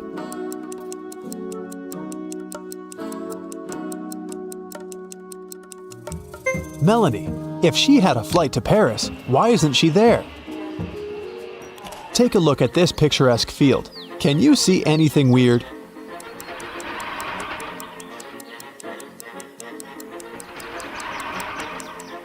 This sunflower over here. Josh worked as a security guard at a large international airport. One day, he received a call from the cleaning staff. They found someone's dog. Josh had to figure out who was the dog's owner. Take a look at these passengers. Can you identify the dog's owner among them?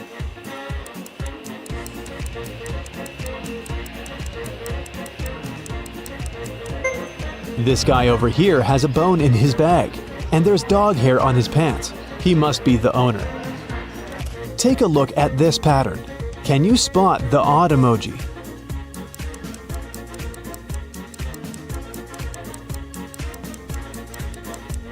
This parrot over here has different wings. Jason has recently been hired as an art gallery assistant. He got a large delivery one morning. 5 rare paintings from the Middle Ages. Jason called his boss immediately and told her that 2 of the 5 paintings are fake. How has he figured it out?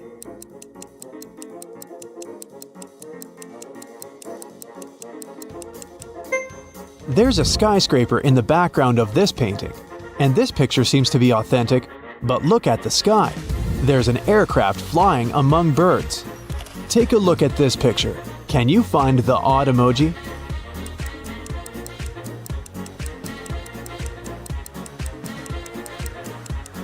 These guys over here. After a long road trip, Lily finally arrived at her friend's wedding venue in another city. The food looked very appetizing and Lily was starving, so she headed for the table, but suddenly the lights went off and Lily fainted. She woke up the next day with a terrible headache, just like all the other guests. None of them remembered anything about how the party ended. Look at these 2 pictures. They were taken before and after the lights went out. Can you guess what happened at the party?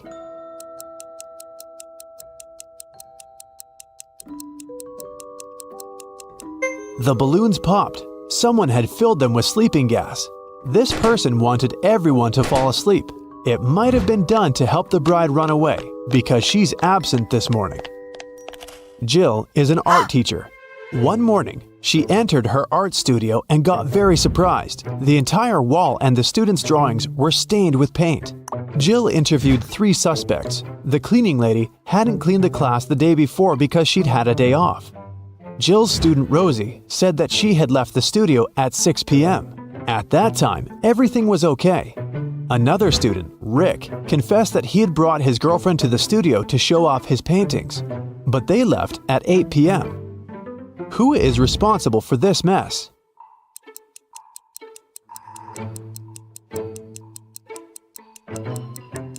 The cat! It got into the studio through an open window. Take a look at this picture. Why did he tie his friend down?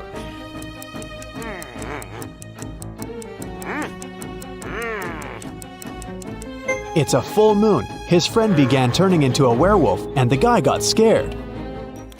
2 guys are trying to get Hillary's attention by showing off their money. The first man sends her a selfie of him near a private jet, and the second sends a photo of him wearing a pilot's uniform and flying a jumbo jet. Whose salary is higher?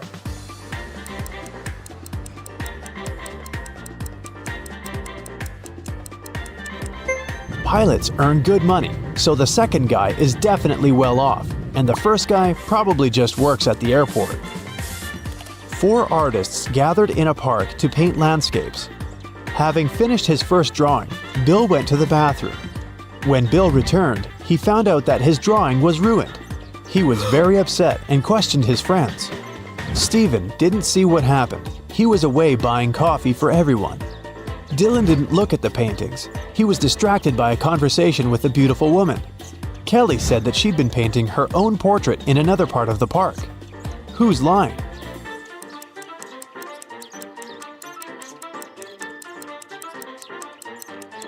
Kelly, if she had been painting, why is her canvas blank? Steven had a rough day at college, so he decided to relax and went to his favorite restaurant with other students. Sam, Jill, and Jules each ordered a cappuccino. Rebecca, Peter, and Helen each ordered an espresso. What drink did Steven order? Cappuccino or espresso?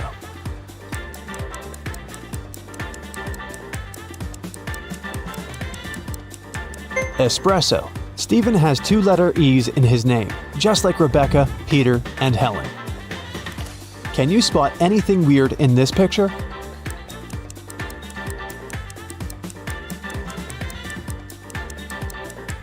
This coconut doesn't look as fresh as the others.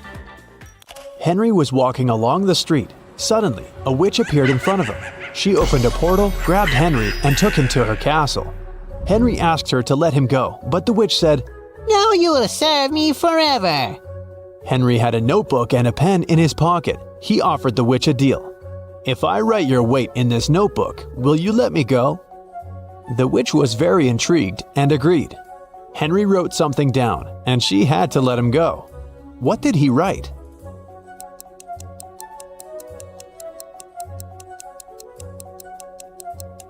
As promised, Henry wrote your weight. Can you guess the food by these emojis?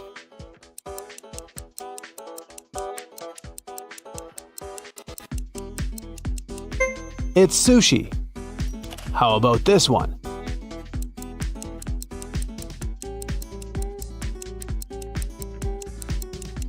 Hot chocolate.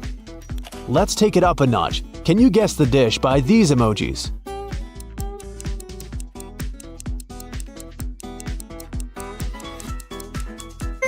It's pizza. How about this?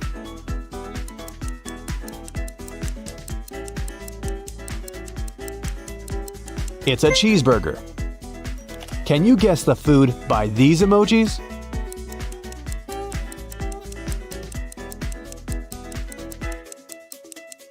It's fruit ice.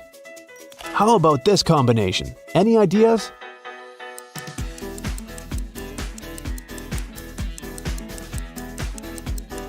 That's right, it's French fries. The next product. You probably like it hot.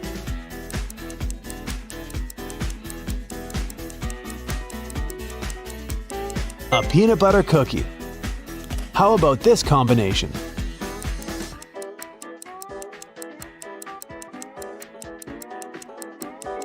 That's right, it's a salad. Jack bought his girlfriend an expensive dress for her birthday. He left the dress in his wardrobe and left the house. When he returned, he saw that the dress was gone. Only 3 people were at home that day, and he questioned them. Jack's sister Laura said that she'd been cleaning the house since morning. Jack's mother, Rose, had been planting flowers in the garden. And Jack's aunt Nina had been cooking a birthday dinner all day long. Who stole the dress?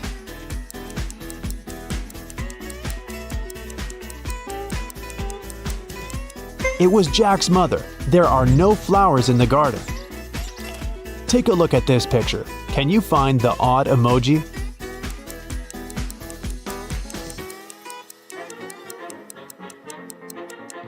This guy over here. One day, Mr. Blue, Mr. Red, and Mr. White met for dinner.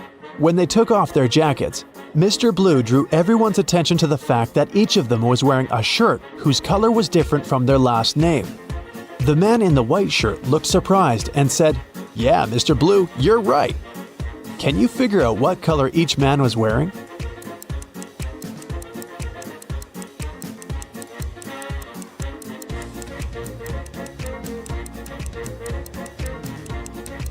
Mr. Blue can be wearing only a white or red shirt, but we know for sure that a different man is wearing a white shirt.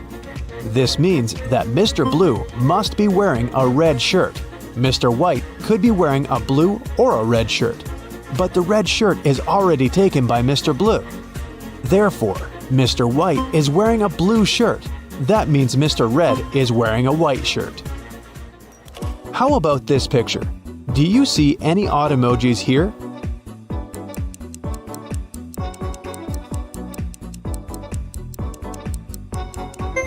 This one over there. Jessica was a famous art dealer. Many painters were dreaming of working with her. One day, she entered an art class and noticed a stunning landscape. "Wow, who painted this masterpiece?" she asked. 3 artists came up to her. Each claimed he was the author of the painting. Can you help Jessica identify the real author?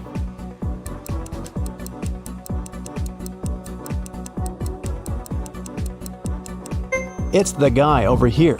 His palette contains exactly the colors that we see in the painting. Take a look at this picture. Can you spot what's wrong here?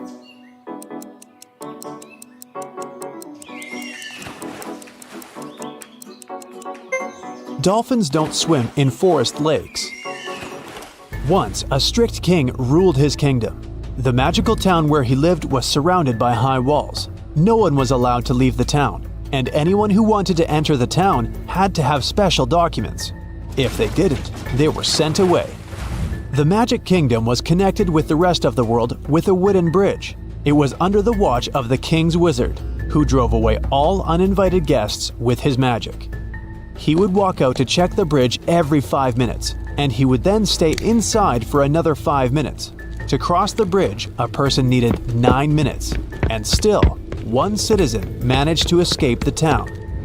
How did he do it?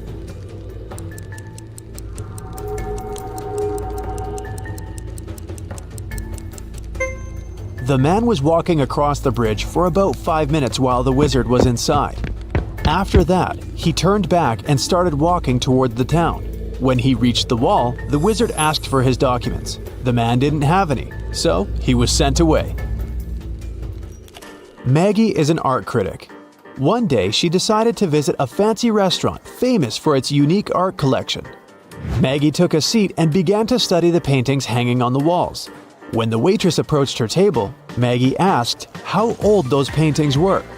The waitress said that they only had 18th century art pieces in the restaurant. Maggie left that place immediately and wrote an angry review on their website. Liars! Why?